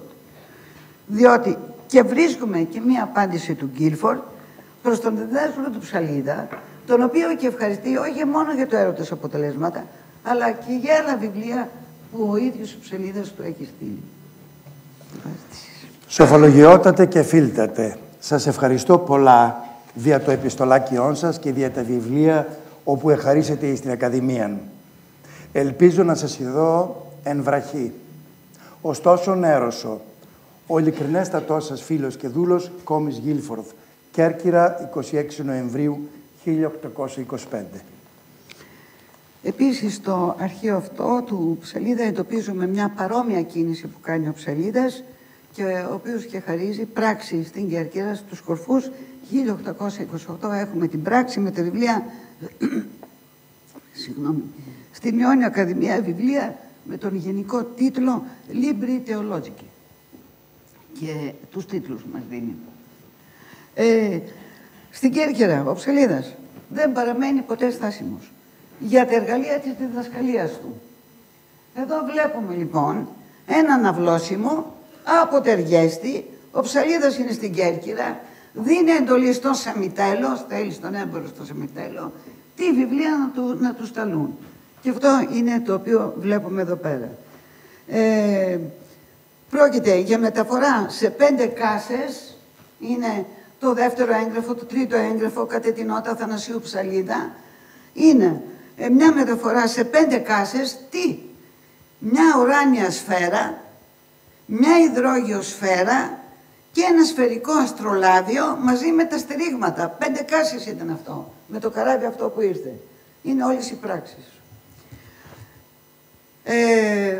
Αυτός είναι ο δάσκαλος που δεν σταματάει ποτέ, ο δάσκαλος Ψαλίδας, ο δάσκαλος και διανοούμενος. Επίσης, πάντα προσφέρει τον εαυτό του για την πατρίδα. Έχοντας ήδη επαφές με τον Ιωάννη Καποδίστρια, έχει έμεσες επαφές, καθότι ο ανιψός του Αθανάσιου Ψαλίδα, ο Πέτρος, γνωρίζεται με τον Ιωάννη Καποδίστρια στη Μόσχα και επίσης ο ίδιος ο Αθανάσιος Ψαλίδας έχει συνομιλία και επικοινωνία με τον αδελφό του Ιωάννη Καποδίστρια, τον Βιάρο Καποδίστρια, φαίνεται από το αρχείο αυτό, στην Κέρκυρα. Άρα λοιπόν δημιουργείται ένας διάβλος επικοινωνίας με τον κυβερνήτη της Ελλάδας. Στο αρχείο Ψαλίδα εντοπίζουμε μία ανέκδοτη έως τώρα επιστολή του Αθανασίου Ψαλίδα προς τον Ιωάννη Καποδίστρια. Έχουν διασωθεί 2 επιστολές του Αθανασίου Ψαλίδα προς τον κυβερνήτη της Ελλάδας, στο αρχείο Μαυροκορδάτο όμως, όχι στο αρχείο Ψαλίδα, τις οποίες είχε παρουσιάσει ο Λέανδρος Βρανούσης, αγαπητέ κύριε Βενέτη, που επικοινωνούμε και με τον τρόπο Facebook κλπ. Εμείς, νεολαία. Λοιπόν, τις έχει παρουσιάσει ο Βρανέτος, είναι επιστολές του αρχείου Μαυροκορδάτου. προς το Βορκάτο.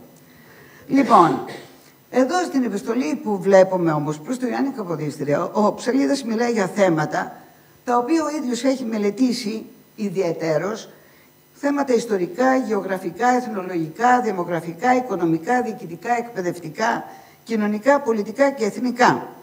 Όλα αυτά τα θέματα είναι αυτό που είπαμε και πιο πριν, είναι ακριβώς αυτό το οποίο είχε ζητήσει ο Καποδίστριας στις 30 Οκτωβρίου 1828, προκειμένου να συντάξει το υπόμνημά του προς τις μεγάλες δυνάμεις στα 28 ζητήματα τα οποία του είχαν τεθεί. Βασίστηκε στους πίνακες του Ψαλίδα, οι οποίες πίνακες είχαν γίνει με χρήματα του Αλιπασά και ο Ψαλίδας είχε περιηγηθεί μαζί με τον Μπουκεβίλ. Ήπειρο, Θεσσαλία, Αλβανία, λεπτομερείς πίνακες. Και αυτά είναι που του στέλνει ο Ψαλίδας. Σου τα θέτω για να τα χρησιμοποιήσεις. Μία αυτή επιστολή, μόνο μία υπάρχει κατά το ίσον, να είμαι στο καλό χαρτί, σκιαγραφεί η επιστολή του Ψαλίδα. Όχι μόνο την τρέχουσα κατάσταση του ανθρώπου και διδασκάλου, προσωπική επιστολή είναι, αλλά περιλαμβάνει με ιδιαίτερο φορτισμένο επισυστόνο την περιπέτεια του βίου του και της οικογένειας του και την πολιαρχία του Αλιπασά, και το τέλος της πόλης. Οι αναφορές μας κάνει εντύπωση γιατί οι αναφορές που κάνει ο Ψαλίδας στο πρόσωπο του Καποδίστρια είναι ιδιαίτερα σημαντικά για δύο λόγους. Ο πρώτος λόγος είναι προφανής. Σε μια απόλυτη ειλικρίνεια, ο Ψαλίδας έχει στόχο να επιβεβαιώσει το πρόσωπο του Καποδίστρια ως προσωπικότητα και τη σημασία του. Ο δεύτερος λόγος είναι κρυπτόμενος και εντοπίζεται στη διαχείριση των συνεπειών του μεταπανεστατικού εμφυλίου, αλλά ακόμη και στην πιθανή θυσία του ίδιου του κυβερνήτη νομοθέτη, όπως δηλώνει εμέσως η παρομοίαση που κάνει ο Ψαλίδας του Ιωάννη Καποδίστρια με το Λικούργο της Σπάρτης. Διαβάζουμε την επιστολή γιατί θεωρούμε ότι είναι ένα άσμα. Εξοχότατε της Ελλάδος κυβερνήτα, προσκυνώ.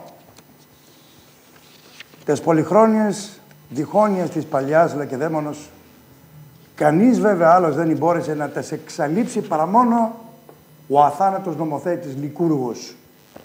Και τούτος όχι μόνο κατέπαυσε τα σχίσματα της αθμίας πατρίδος του, αλλά και με την νομοθεσία του, την απαραδειγμάτιστον, την κατέστησε τόσο ευτυχή, ώστε την ευτυχία της την έκαμε κοινή σε όλη την Ελλάδα. Διότι η Λακεδαίμον ευνομία εχάλασε όλους τους τυράννους της Ελλάδος, καθώς μαρτυρά ο πολιτικότατος και κριτικότατος του Κηδίδης. Τες τωρινές όμως διχόνιες της Ελλάδος, ουδέ ήλπιζα ούτε ιδεαζόμουν να μπορέσει άλλος να τες αφανίσει και το γένος να ευτυχήσει και γένος να το αποκαταστήσει με σχέσεις προς τα πολιτευόμενα γέννη της Ευρώπης, παρά μόνον ο νέος Λικούργος, ο πολιτικότατος και διορατικότατος και εις όλη την Ευρώπη περιφημότατος Κύριος Ιωάννης ο Καποδίστριας, τον οποίον η Θεία Πρόνοια διόρισεν ως το μόνον ικανόν δια να καταστήσει το άθλιον και κατάγυμνον από όλα γένος μας ευτυχές και λαμπρών. Και τούτο προχρόνων και το ευχόμουν και το εκαυχόμην και το έλεγα και το εκήρυτα ως το μόνο σωστικότατο μέσον. Και ο Θεός με εισήκουσε και ενέπνευσε στην καρδία σας αυτήν την επιθυμία δια να αναλάβετε αυτόν τον μέγα αγώνα όπου αναδέχθητε και το οποίον είμαι βέβαιος με τη βοήθεια του απειροδυνάμου Θεού ότι θέλετε εκτελέσει και ταχύτατα και λαμπρότητα δια να θαυμάζουν οι μέλλοντες αιώνες. Εξοχότατε, εγώ εξαιτίας της πολιορκίας του τυράννου και αποστάτου Αλίπασα περιφερόμενος με όλη μου την οικογένεια νησταϊκή χωρία εδυστύχησα, χάνοντας τα σπίτια μου, την περιουσία μου και τη βιβλιοθήκη που απέρασε εδώ εις κορφούς πανική, διδάσκοντας μερικώς την ελληνική, λατινική και ρωσική διάλεκτον, την μαθηματική γεωγραφία, την θεωρητική φιλοσοφία, φυσικό δικαίωμα και ηθική, και μόλις ευγάζω τα έξοδά μου και έχω κατά χρόνους εξ εδώ, ελπίζουν καλυτέρευση της πατρίδος όπου δεν την έβλεπα, όμως την ευχόμουν. Και δια τούτο ουδέ εις δημόσιον επάγγελμα εμβήκα, μόνον ότι εζητήθηκα από πολλά μέρη, για να μην ξαμακρύνω από την ποθητή μου πατρίδα. Εγώ εξοχότατε και εις τα Ιωάννινα το χρέος μου έκαμα φωτίζον τους νέους. Και εδώ δεν έπαυσα από το να κάνω το ίδιο και από το να στέλνω και στρατιώτες και γράμματα εις την αυτού διοίκηση. Αλλά δεν τα ήκουσεν όσοι απόκρισή στις εξαιτίας των διχονιών. Εξοχότατε, αν με κρίνετε ωφέλιμον αυτού, παρακαλώ να με διορίσετε εις κανένα επάγγελμα, όποιον θέλετε κρίνει εύλογον, και ιδιοποιούμενος θέλω έρθει ευθύς, για να δουλεύσω την πατρίδα θερμότατα και δραστικότατα, αν και γέρον εξικοντούτης, όμως από τριακοντούτης ελπίζω καλύτερα, όσοι πείρα θέλει το δείξει. 1828 Φεβρουαρίου 20, Κερκύρα. Τη συμμετέρας θεοκτής του εξοχότητος, ταπεινός δούλος και των προσταγών σας εκκρεμής, Αθανάσιος ο Ψαλίδας. Η ενημέρωση σχετικά με τα γεγονότα και τις πολεμικές επιχειρήσεις παραμένει πάντα στην προτεραιότητα του Ψαλίδα, λόγω της πατριωτικής ευαισθησίας του. Μέσα σε αυτό το πλαίσιο ανταλλάσσει πλήθος επιστολών, τόσο με τον Στέφανο Βιλερά, όσο και με πρόσωπα της επαναστατημένης Ελλάδας.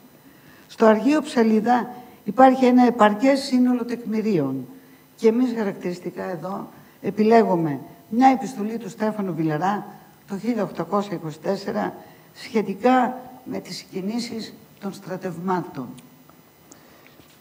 Εις Κορφούς, σοφολογιότατε Κύριε, τα έως τώρα πολύπλοκα συμβεβικότα τις οποίες γης κατοικούμεν και οι διάφορες φροντίδες μου με ευίασαν να λείψω από το χρέος μου. Η σοφολογιώτη σου μου φαίνεται ευκαιρή περισσότερον και έπρεπε να ενθυμάσαι καμιά φορά με γράμμα σου. Μόλον τούτο είμαι βέβαιος ότι τρέφεις αγάπη προς τους πατριώτας σου και ευχαριστούμε γι' αυτό, καθώς σε βεβαιώνω και από μέρους μου το ίδιο. Ξέρω πώς είναι επιθυμία να έχεις να μανθάνεις λεπτομερώς τα τρέχοντα της Ελλάδος, καθώς επιθυμούσα και εγώ να σε ευχαριστήσω, αν και η πληθείως των δεν ήταν ένα από τα εμπόδια. Ευχαριστούμε μόνο να σου είπω ότι ενώ οι τουρκολάτρε ήταν υπό το κάλυμα της φιλογενείας και γι' αυτό απελάμβανον ό,τι ήθελον. Τα πράγματα κατά ανάγκη έπρεπε να δυστυχούν, αλλά επειδή και τώρα περιστάσεις ή να είπω καλύτερα η προς εμάς θεϊκή ευπλαχνία εξεσκέπασε τα φρονήματά των και εδείχθησαν όλοι οι φίλοι της πατρίδος και καλά ελπίζομαι τα πράγματα και σπινθήρ ελευθερίας της πατρίδος μας λάμπει στα ψυχάς μας. Περιφερομένων υπηρετών, τους οποίους διχόνια των ομογενών των Ελλήνων δεν άφηναν να απολαύσουν την ευτυχία των.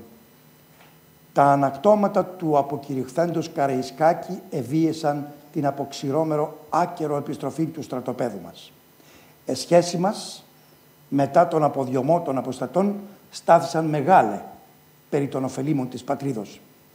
Εκστρατείε κατά φυσικών λόγων αναγκαίε εκρίθησαν και τώρα πολύ ωφέλιμε. Όθεν και πάλι εκστρατεύομεν εναντίον των εχθρών και κατά τη σάρτηση είμεθα αποφασισμένοι όλοι οι στρατηγοί των εν Ελλάδη, εκτός του Ανδρέα Λιόντου, ώστε θέλησε μόνος του να πηγαίνει εις Πατρατζίκη και ήθε να ευδοκιμήσει. Εις τα τόσες όμως ταραχάς και εις τους τόσους υδρότας όπου έξα δια την πατρίδα και εις το τόσον πολύτιμόν μου αίμα. Το 1829 ο Ψαλίδας τοποθετείται ως διευθυντής στο Ελληνικό Λύκειο της Αγίας Μαύρας Λευκάδα. Διασώζεται στα ΓΑΚ Λευκάδας, κύριε Πρόεδρε, κάτι πρέπει να γίνει να βρούμε το... Υπάρχει εκεί αρχείο. Να το στείλουν. Πολλά χρόνια επιχειρούμε. Λοιπόν, γνωρίζουμε ότι διασώζεται ένα μικρό μέρος από την αλληλογραφία του Ψαλίδα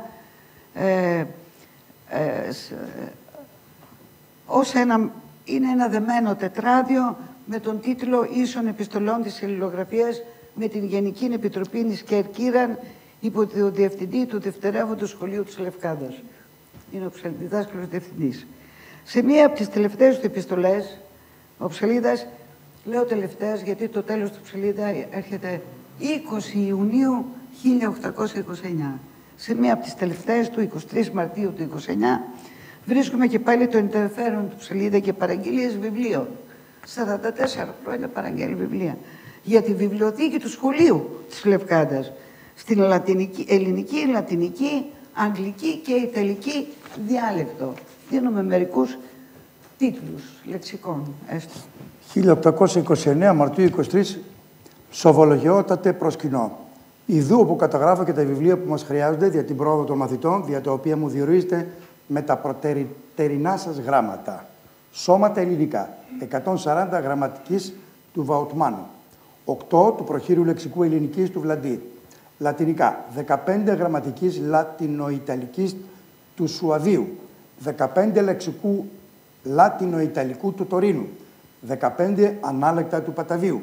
Αγγλικά, 70 ιστορίες της Ελλάδος Goldsmith, 70 ιστορίες της Ρώμης του Αυτού, 70 γραμματικής της αγγλικής γλώσσης, σύνοψης του Μάρεϊ. Ιταλικά, 90 ανθολογίες του Μιλάνου, 50 γραμματικής Βλαντή, 30 γραμματικής του Σουαδίου. Το άειλο διδακτικών της Αγίας Μαύρας ολοτελώς νεκρών, αν δεν σταλθεί από αυτού διδάσκαλος να το ζωογονήσει. Διότι αν ήταν το άλλο διδακτικό καθώς έπρεπε, τώρα θα είχαμε υπέρ τους 200 μαθητάς εις το δευτερεύον σχολείων. Μένω με το ανήκον σέβας, ταπεινός δούλος Αθανάσιος ο Ψαλίδας. Θα τελειώσουμε την απόψινή συνέβρεσή μας, να το πω έτσι, με μια αναφορά που θα κάνουμε στο τελευταίο κατάστοιχο του Αθανασίου Ψαλίδη. Το τέλος, λοιπόν, του Αθανασίου Ψαλίδα ημερολογιακά ανήκει στις 20 Ιουνίου 1829. Πεθαίνει ο Ψαλίδας στη Λευκάδα. Μετά τον θάνατο του Ψαλίδα γίνεται καταγραφή του πράγματος του μακαρίτου Αθανασίου Ψαλίδα όσον ευρέθη μετά τον θάνατόν του και είδαμε η υπογεγραμμένη καταγραφή. Γίνεται καταγραφή του πράγματος χωριστά της βιβλιοθήκης του κατά όνομα συγγραφέα, τίτλο, έκδοση κλπ. Όλα τα στοιχεία. Και όταν λέει του πράγματος των διάφορων πραγμάτων που ανήκουν, που μπορούμε να το δούμε από άλλη πλευρά αυτά, μέσα στο σπίτι τι περιέχει. Άρα λοιπόν αυτό τι μας δίνει. Μας δείχνει λοιπόν ότι για να γίνει καταγραφή τόμου της βιβλιοθήκης του, υπάρχει η βιβλιοθήκη του Ψαλίδα, αυτή που έχει διασωθεί, όχι χίλιοι τόμοι που είχαν εντοπιστεί στη Βιέννη, αλλά είναι μια καταγραφή περίπου, είναι 540 τόμοι βιβλίων, όχι δικών του, τα δικά του τα έχει πουλήσει. Λοιπόν, δηλαδή πρόκειται το τελευταία καταγραφή, το τελευταίο κατάστοιχο για τη σύνταξη ενός εκτενούς καταλόγου, ο οποίος περιλαμβάνει τις ενότητες που είπα πιο πριν, κατάλογος των βιβλίων, ως προς τον αριθμό τόμων, τίτλο, χρονιά έκδοσης κλπ. Κατάλογος του λοιπού πράγματος, είναι ενδυμασίες κτλ. Και των υπαρχόντων στην οικία του. Με την καταγραφή αυτή και την καταμέτρηση των βιβλίων της προσωπικής βιβλιοθήκης του Ψαλίδα, η βιβλιοθήκη Καπλάνη έχει καεί στα Γιάννενα. Αυτή είναι προσωπική βιβλιοθήκη. Και είναι μια βιβλιοθήκη γεμάτη πόνο. Βιβλία τα οποία φέρνει από τη Βιέννη, λοιπόν, τα οποία καταστρέφεται η πόλη, τα μεταφέρει και πώς να τα πάει πάνω στο Τσεπέλοβο. Βιβλία τα οποία κατεβάζει από το Τσεπέλοβο σε κάσες μεγάλες για να τα πάει στην Κέρκυρα, τα πάει στην Αγία Μαύρα και σύμφωνα με τα καταγραφή υπάρχουν στην Αγία Μαύρα τα βιβλία. Τα βιβλία συνολικά είναι 564 τόμοι. Και επίσης, όπως δηλώνεται στην καταγραφή, υπάρχουν και 30 τόμοι χειρόγραφων βιβλίων, χωρίς να δίνονται οι τίτλοι. Σημειώνουμε λοιπόν το εξής τώρα και παρακολουθούμε. Στα γενικά αρχεία του κράτους έχουμε μόνο τα χειρόγραφα. Και όπου είναι και τα κατάστοιχα και οι καταγραφές. Στα γενικά αρχεία είναι χειρόγραφα, δεν είναι βιβλία. Η αναφορά είναι μόνο κατά τίτλο, στα χειρόγραφα. Λοιπόν, αυτός ο Ψαλίδας που αγοράζει βιβλία στην Πολτάβα, να πάμε και τον εξωτερικό χώρο. Από την Πολτάβα κουβαλάει, εκεί βρίσκομαι τους ίδιους τίτλους. Από την Πολτάβα στη Βιέννη. Από τη Βιέννη με διάφορους πράκτορες να σταλούν λοιπόν και να έρθουν μέσα στους αλώρες που τα έστειλε στα Γιάννενα. Από τα Γιάννενα στο Τσεπέλεβο. Από το Τσεπέλεβο στην Κέρκυρα. Από την Κέρκυρα στην Αγία Μαύρα, στη Λευκάδα. Άρα πρόκειται εδώ πέρα για μια ζωντανή βιβλιοθήκη. Γιατί είναι ζωντανή? Γιατί είναι και αποτελεί χρηστικό κομμάτι μελέτης και διδασκαλίας, γιατί ξέρουμε τι διδάσκει, και γιατί βλέπουμε ότι το περιεχόμενο των βιβλίων, παρακολουθώντας τα κατάστοιχα, συνεχώς αυξάνεται. Αυξάνεται και με νέα βιβλία. Στην επιστολή που γράφει, που έγραψε το 1829, ο Ψαλίδας προς τον Ιωάννη Καποδίστρια, βλέπω με έναν μεγάλο πόνο, δεν είναι μόνο μια απλή επιστολή. Του λέει καταστράφηκα. Ο Ψαλίδας ξέρουμε ότι έχει χάσει την κόρη του, τη γυναίκα του Λουκά Βάγια, από Πανόλη, έξω από τα Γιάννενα, μόλις έγινε η πολιορκία. Δεν μιλάει για την κόρη του, την Εκατερίνη, που της έχει αδυναμία σε άλλες επιστολές. Έχασα την κόρη μου, καταστράφηκα, λέει, οικογενειακά, και πώς, τι θα γίνει η βιβλιοθήκη μου, λέει. Αυτό είναι το πάθος του. Σκέφτεται τη βιβλιοθήκη του. Το ερώτημα λοιπόν που μένει. Πού πήγαν τα βιβλία του Ψαλίδα? Έτσι και κλείνω. Τα χειρόγραφα ήρθαν στην Αθήνα, εκκληρονομιάς στον Κρίνο, εκκληρονομιάς στον Διαμαντόπουλο, ο Σουλιώτης ο Γιάννης Βλαχογιάννης, σωστά, είναι στα Γενικά Αρχεία του κράτους και θαυμάσια φυλάσσονται. Έχουμε καταλόγους καταγραφής βιβλίων. Πού είναι τα βιβλία, κύριε Στάικο? Δεν μπορεί να έχουν χαθεί. Δηλαδή ένα ερώτημα το οποίο χρειάζεται ψάξιμο. Δεν ξέρω κατά πόσο το αρχοντικό Ιακωβάτου, εκεί πέρα πάει το μυαλό μου, στο Λιξούρι στην Κεφαλονιά, μπορεί να έχει ο Ιακωβάτος τα βιβλία του Ψαλίδα. Μήπως το πρέπει προς εκεί να γίνει έρευνα, αναζήτηση. Δεν μπορεί να χάθηκαν. Απλώς είχε πώς να έρχονταν εδώ στην Αθήνα, εντάξει, οι συγγενείς κατεστραμμένοι και τα λοιπά. Πώς? Παρά και καλά, έσωσαν όλο το αρχείο. Αλλά τα βιβλία, όταν λέει κάσες και όταν λέει τους τόμους, τα λεξικά, πόσο πάχος έχουν λοιπόν οι κάσες, δεν ήταν κάτι απλό. Ήταν ολόκληρες μπαούλα, ας πούμε, ήταν με χοντρό ξύλο. Δεν έχει καταστραφεί ούτε το ξύλο, ούτε και τα βιβλία που είναι μέσα. Απλώς είναι θέμα αναζήτησης. Πού είναι τα βιβλία? Εγώ ταπεινά υποψιάζομαι και λέω πρέπει εκεί στα Επτάνης. Τώρα για τη Λευκάδα έγιναν τόσοι σεισμοί, κάτι θα είχε φανεί. Μήπως έχουν πάει τα βιβλία, τα είχε πάρει ο Ιακωβάτος και τα έχει στο Λιξούρι? Εκεί τι είναι με το αρχοντικό Ιακωβάτο? Εδώ υπάρχει κατάλογος βιβλίων του Ιακωβάτου. Α, ωραία. Θα δούμε λοιπόν τον κατάλογο του Ιακωβάτου, αν είναι των βιβλίων. Α, κύριε Νίκο, πολύ ωραία. Θα δούμε, αφού υπάρχει ο κατάλογος των βιβλίων, να πώς χρειάζονται η συγγένεια των προσώπων και επιστημών.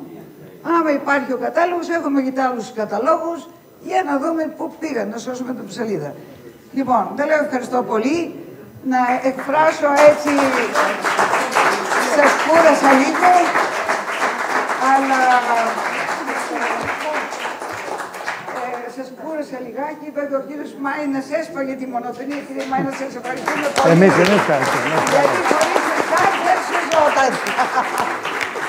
Δεν σωζόταν η κατάσταση.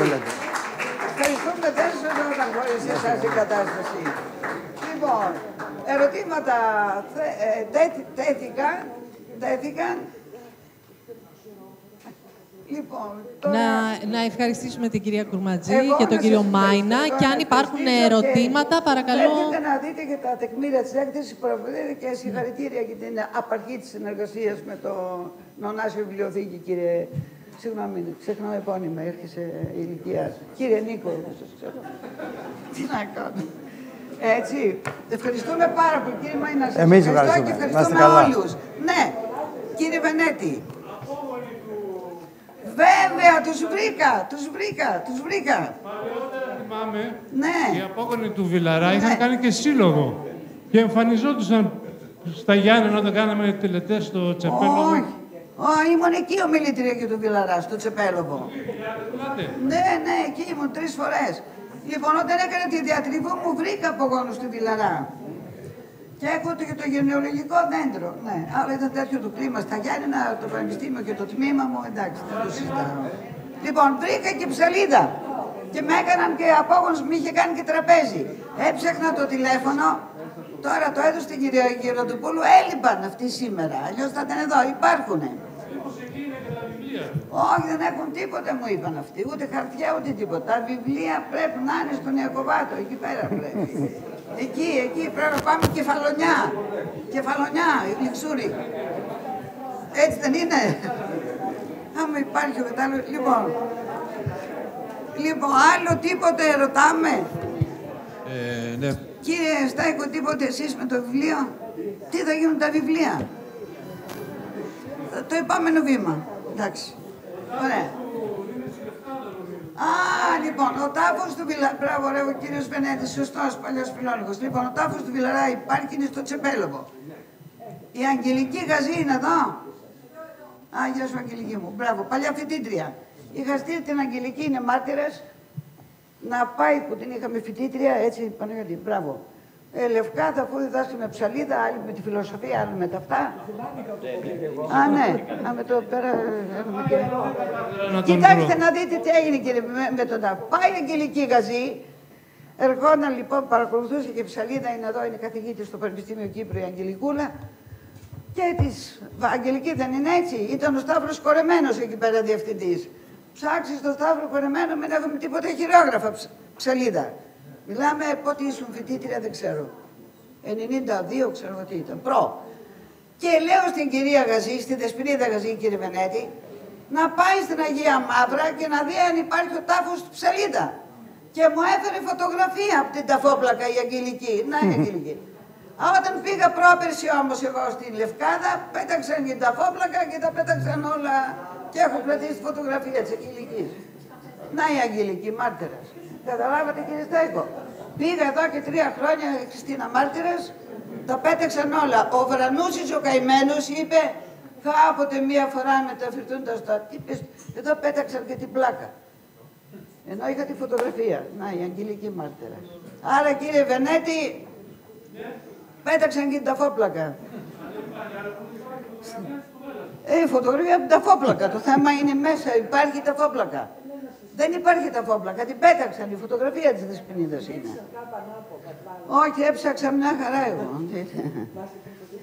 Ναι, κύριος Βενέτης, άλλος φοιτητής της πάλι ποτέ Φιλοσοφικής Ιωαννίνων, Ευάγγελος. Θέλω να ρωτήσω... Όχι, ωραίος είστε. Μια χαρά. Μια χαρά, όχι προς τον κύριο Βενέτη. Θέλω να ρωτήσω την κυρία Κουρματζή, ευχαριστώντας την απόψε. Είπατε η μετάφραση του ψαλίδα του Κορανίου. Σώζεται. Ποια, το χειρόγραφο? Ολόκληρο, βεβαίως. Ό,τι είναι στα γάκ σώζεται. Εδώ είναι το εξώφυλλο. Ολόκληρο το πακέτο. Ναι, δεν ανοίγει. Ωραία, βεβαίως. Γιατί ξέρει περσικά. Ο Κέραφικα, παλιός φοιτητής της Ενδόξου ποτέ Φιλοσοφικής Ιωαννίνου, συγγνώμη. Αλλά είχαμε. Αυτό είναι εξαιρετικά ενδιαφέρον, διότι μεταφέρει την αραβομάθεια με τον ένα ή τον άλλον τρόπο στην ελληνική γραμματεία τουλάχιστον 100 χρόνια πίσω. Έχει παραπομπές, έχει σχόλια, έχει τα πάντα ο Ψαλίδας. Αυτό είναι τι ήταν τα Γιάννενα τότε. Τότε, εντάξει. Ευχαριστώ πολύ. Παρακαλώ. Εμείς. Ναι. Ευχαριστούμε πολύ για την εντυπωσιακότητα παράθεση των πηγών και την ανάλυση που κάνατε. Καθώς βεβαίως και τον κύριο Μάινα, γιατί μας καθήλωσε με την αφηγηματική του ικανότητα εδώ, να δούμε τις επιστολές, το περιεχόμενο. Μια λεπτομέρεια είναι, θα ήθελα να ρωτήσω, κυρία καθηγήτρια, η οποία δεν ξέρω αν κατάλαβα καλά, αναφέρεται στην εποχή του Ψαλίδα, την περίοδο του Ψαλίδα στη Βιέννη, που είναι πολύ σημαντική περίοδος φυσικά για όλο το έργο που επικολούθησε μετά τη Βιέννη. Όλη η Παρασκευή έγινε εκεί, καταλαβαίνω. Είπατε ότι για να αποφύγει τη σύλληψη, συνήψε γάμο με την κόρη του Καλτσοποιού. Είπατε κάτι αναφέρεται σχετικά. Και απλώς αναρωτιέμαι, αυτό αναφερόταν στον Ψαλίδα μόνο συγκεκριμένα, αυτή τη σύλληψη, ή ήταν κάποιο γενικότερο νομικό πλαίσιο για τους Έλληνες? Εκεί δεν προσπαθώ να καταλάβω. Της Βιέννης της εποχής. Μάλιστα. Και το δεύτερο είναι, η δεύτερη ερώτηση μου είναι σχετικά με αυτό. Αν έχουμε κάποια στοιχεία για το πρόσωπο αυτό, τη γυναίκα αυτή, μέσα από το αρχείο του Ψαλίδα ή κάποιες άλλες πηγές. Λοιπόν, η πολιτική κατάσταση λοιπόν της Βιέννης έχει αλλάξει, έτσι. Για να είσαι υπήκοος Βιέννης, έτσι, δεν ήταν απλό πράγμα και δεν ήταν εύκολο να βγάλεις υπηκότητα αυστριακή. Ο Ψαλίδας λοιπόν δεν έπρεπε να έχει κεφάλαιο να ήσουν τραπεζίτης για να μπορέσει να βγάλεις υπηκότητα ή κάτι άλλο, κάποια άλλη τάξη. Ο Ψαλίδας εκεί φοιτητής ήταν, τελείωσε σπουδάς κλπ. Αυτό ήταν. Υπάρχει όμως ένα δημοσίευμα, δεν έχω τώρα εδώ την παραπομπή, το γνωρίζουμε, ότι κατηγορήθηκε λοιπόν και ο κύριος Μάινας το ξέρει λοιπόν για τις φιλελεύθερες ιδέες που εξέφραζε ο Ψαλίδας στη Βιέννη και πήγε η αστυνομία λοιπόν στο σπίτι του, έκανε έφοδο και αναγκάστηκε να πει ότι εντάξει τι ιδέες, εγώ δεν επικροτώ τις γαλλικές ιδέες. Και έγινε αιτία αυτό που είπε ο Ψαλίδας από ένα δημοσίευμα ότι ήταν αντιδημοκράτης. Δεν ήταν, ήταν ένας ελιγμός και εκεί αναφέρεται και ο γάμος που κάνει με την κόρη που δεν ξέρουμε το όνομά της, ενός καλτσοποιού.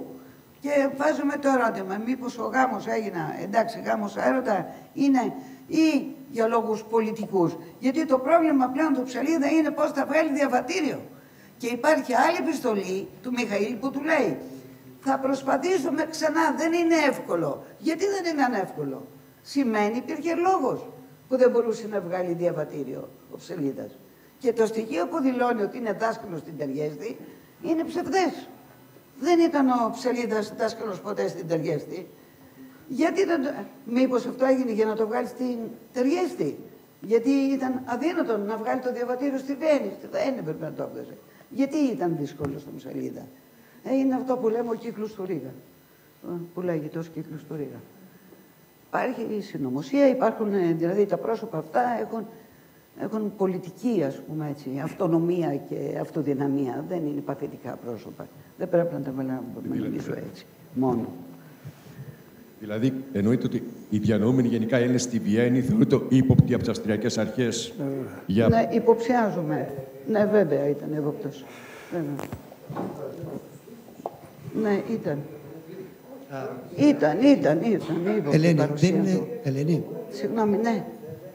Δεν είναι αν δεν συσχετίζεται αυτό και με το Ρίγα Φεραίο, που είχε το ίδιο. Ο Χρήστος, λοιπόν, ο Χρήστος Σουλιώτης ήταν στη Βιέννη. Χρήστο, να πάμε στη Βιέννη, να πάμε στην Ακαδημία. Εκεί δεν έχουν βγάλει τα χαρτιά η αστυνομία, να βρούμε, δεν το έχουμε πει. Ναι. Μπράβο, ευχαριστούμε που είσαι εδώ. Μπράβο, πάμε τον Χρήστο Σουλιώτη να πάμε στη Βιέννη. Μπράβο. Ο Χρήστος είναι φίλος από 17 χρονών. Έτσι δεν είναι, μπράβο. Λοιπόν, Χρήστο, τι λες? Λέω ότι ίσως είναι κάποια... μήπως στο σημείο αυτό θα έπρεπε να το συσχετίσουμε λίγο και με την ιστορία του Ρίγα Φεραίου, ο οποίος προσπαθούσε να βοηθήσει την Ελλάδα, εκεί ήταν σε action, το ίδιο θα έκανε και αυτός και γι' αυτό η αστυνομία, όλη η ιστορία αυτών ήταν να τους παραδώσει στους Τούρκους, όπως έκανε και με τον Ρίγα Φεραίο, τον οποίο υπάρχει ένας ολόκληρος κύκλος που κινείται στη Βιέννη. Αυτός ο κύκλος φαίνεται... Η αστυνομία της Βιέννης, του Μέττερνιχ, ήταν εναντίον της Ελλάδας. Βεβαίως, είχε αλλάξει η πολιτική. Αυτός ο κύκλος, ο λεγόμενος κύκλος της Βιέννης, ο οποίος φαίνεται πολύ καλά στην αναδημοσίευση της εφημερίδας που έχουν ευρανούσεις. Υπάρχουν πρόσωπα τα οποία κινούνται, δηλαδή μελετώντας την εφημερίδα βλέπουμε ότι είναι ένας ολόκληρος κύκλος. Τώρα, αν αυτός ο κύκλος εκφράζεται και προσωπείται με ένα όνομα, Ρήγας, συγγνώμη, εντάξει. Εδώ πέρα βλέπουμε συγγράμματα, εδώ βλέπουμε χιλιαδιό, έτσι. Λοιπόν, υπάρχει ένας ολόκληρος κύκλος. Δεν είναι εύκολο να βγάλεις υπηκότητα την εποχή αυτή. Μέχρι το 1990 ήταν αδύνατο. Αν δεν ήσουν 10 χρόνια στην Αυστρία και να έχεις συστατικές επιστολές και να έχεις κάνει κάτι για το κράτος κλπ. Πολύ δύσκολο. Λοιπόν, και τα πρόσωπα τα οποία παραδόθηκαν μετά το 1998, πότε είναι στους Οθωμανιούς, είναι πρόσωπα τα οποία δεν έχουν καμία κάλυψη, ούτε οικονομική αυτονομία έχουν, ούτε καμία κάλυψη έχουν που παραδίδονται και πνίγονται κτλ. Μετά. Ο Ρήγας δεν είναι τίποτε δηλαδή. Άρα γι' αυτό είναι τα ερωτήματα. Είναι άλλοι οι οποίοι φεύγουν νωρίτερα, όπως και ο Ψαλίδας. Δηλαδή, είναι πολύπλοκο το θέμα, μάλλον. Εκεί στη Βιέννη διαπίστωσες αν υπάρχει κάτι ακόμα Εσύ ίσως στη Βέννη, εγώ δεν πήγα, μια φορά πήγα. Σίγουρα υπάρχει. Αλλά όπως έχουμε ρωτήσει, και εγώ ρωτάμε όπου βρω κανένα. Λοιπόν, δεν έχουν βγει τα αρχεία. Δεν έχουν αναδειχθεί τα αρχεία της αστυνομίας της Βέννης. Εκεί θα είναι όλα. Δεν έχουν, δηλαδή ό,τι είχε κάνει ο Ενιππικίδης και τα λοιπά. Μέχρι εκεί. Άλλα τι γίνεται. Λέμε εμείς το Ρήγα, λέμε το Ρήγα. Ο Γιώργα, ο Ρουμάνος λέει άλλα για το Ρήγα. Εντάξει, καλό είναι να ανακατεύει τη ιστορία όμως, γιατί κάτι βγαίνει από το να μένει σε τέλμα. Δεν ξέρω. Είναι θέμα έρευνας και πρέπει να γίνει έρευνα. Πρέπει. Δεν είμαι ούτε γερμανομαθής ούτε τίποτα. Είδατε, εγώ κύριε Βενέτη είπα ευθύνεται η πολιτεία γιατί δεν είναι γνωστός ούτε Ψαλίδας, ούτε Βιλαράς, ούτε Φιλιππίδης. Λοιπόν, και αυτό δεν είναι τυχαίο. Δεν είναι τυχαίο. Η πολιτεία, η μορφωτική αγορά, δεν ξέρω, εγώ δεν υπήρξε ακολουθούς. Τι να σας πω. Δεν έχουν κάνει τίποτα. Η μορφωτική ακόλουθη πρέπει να μορφώνονται πρώτα. Είναι πολύπλοκο. Κύριε Βενέτη, τι λέμε για μορφωτικούς. Το θέμα είναι να μπουν μέσα στα κείμενα αυτά. Γιατί δεν μπαίνουν μέσα στα βιβλία διδασκαλίας. Και είναι σε μερικούς μόνο αυτή η προσέγγιση και γνώση, τέλος πάντων. Αυτό. Και Παναγιώτη, ούτε να προσθέσω, ούτε να αφαιρέσω. Είσαι καλυμμένος. Χαμός. Κύριε Ευθυμίου, δεν ξέρω τι έγινε. Εντάξει. Μπράβο.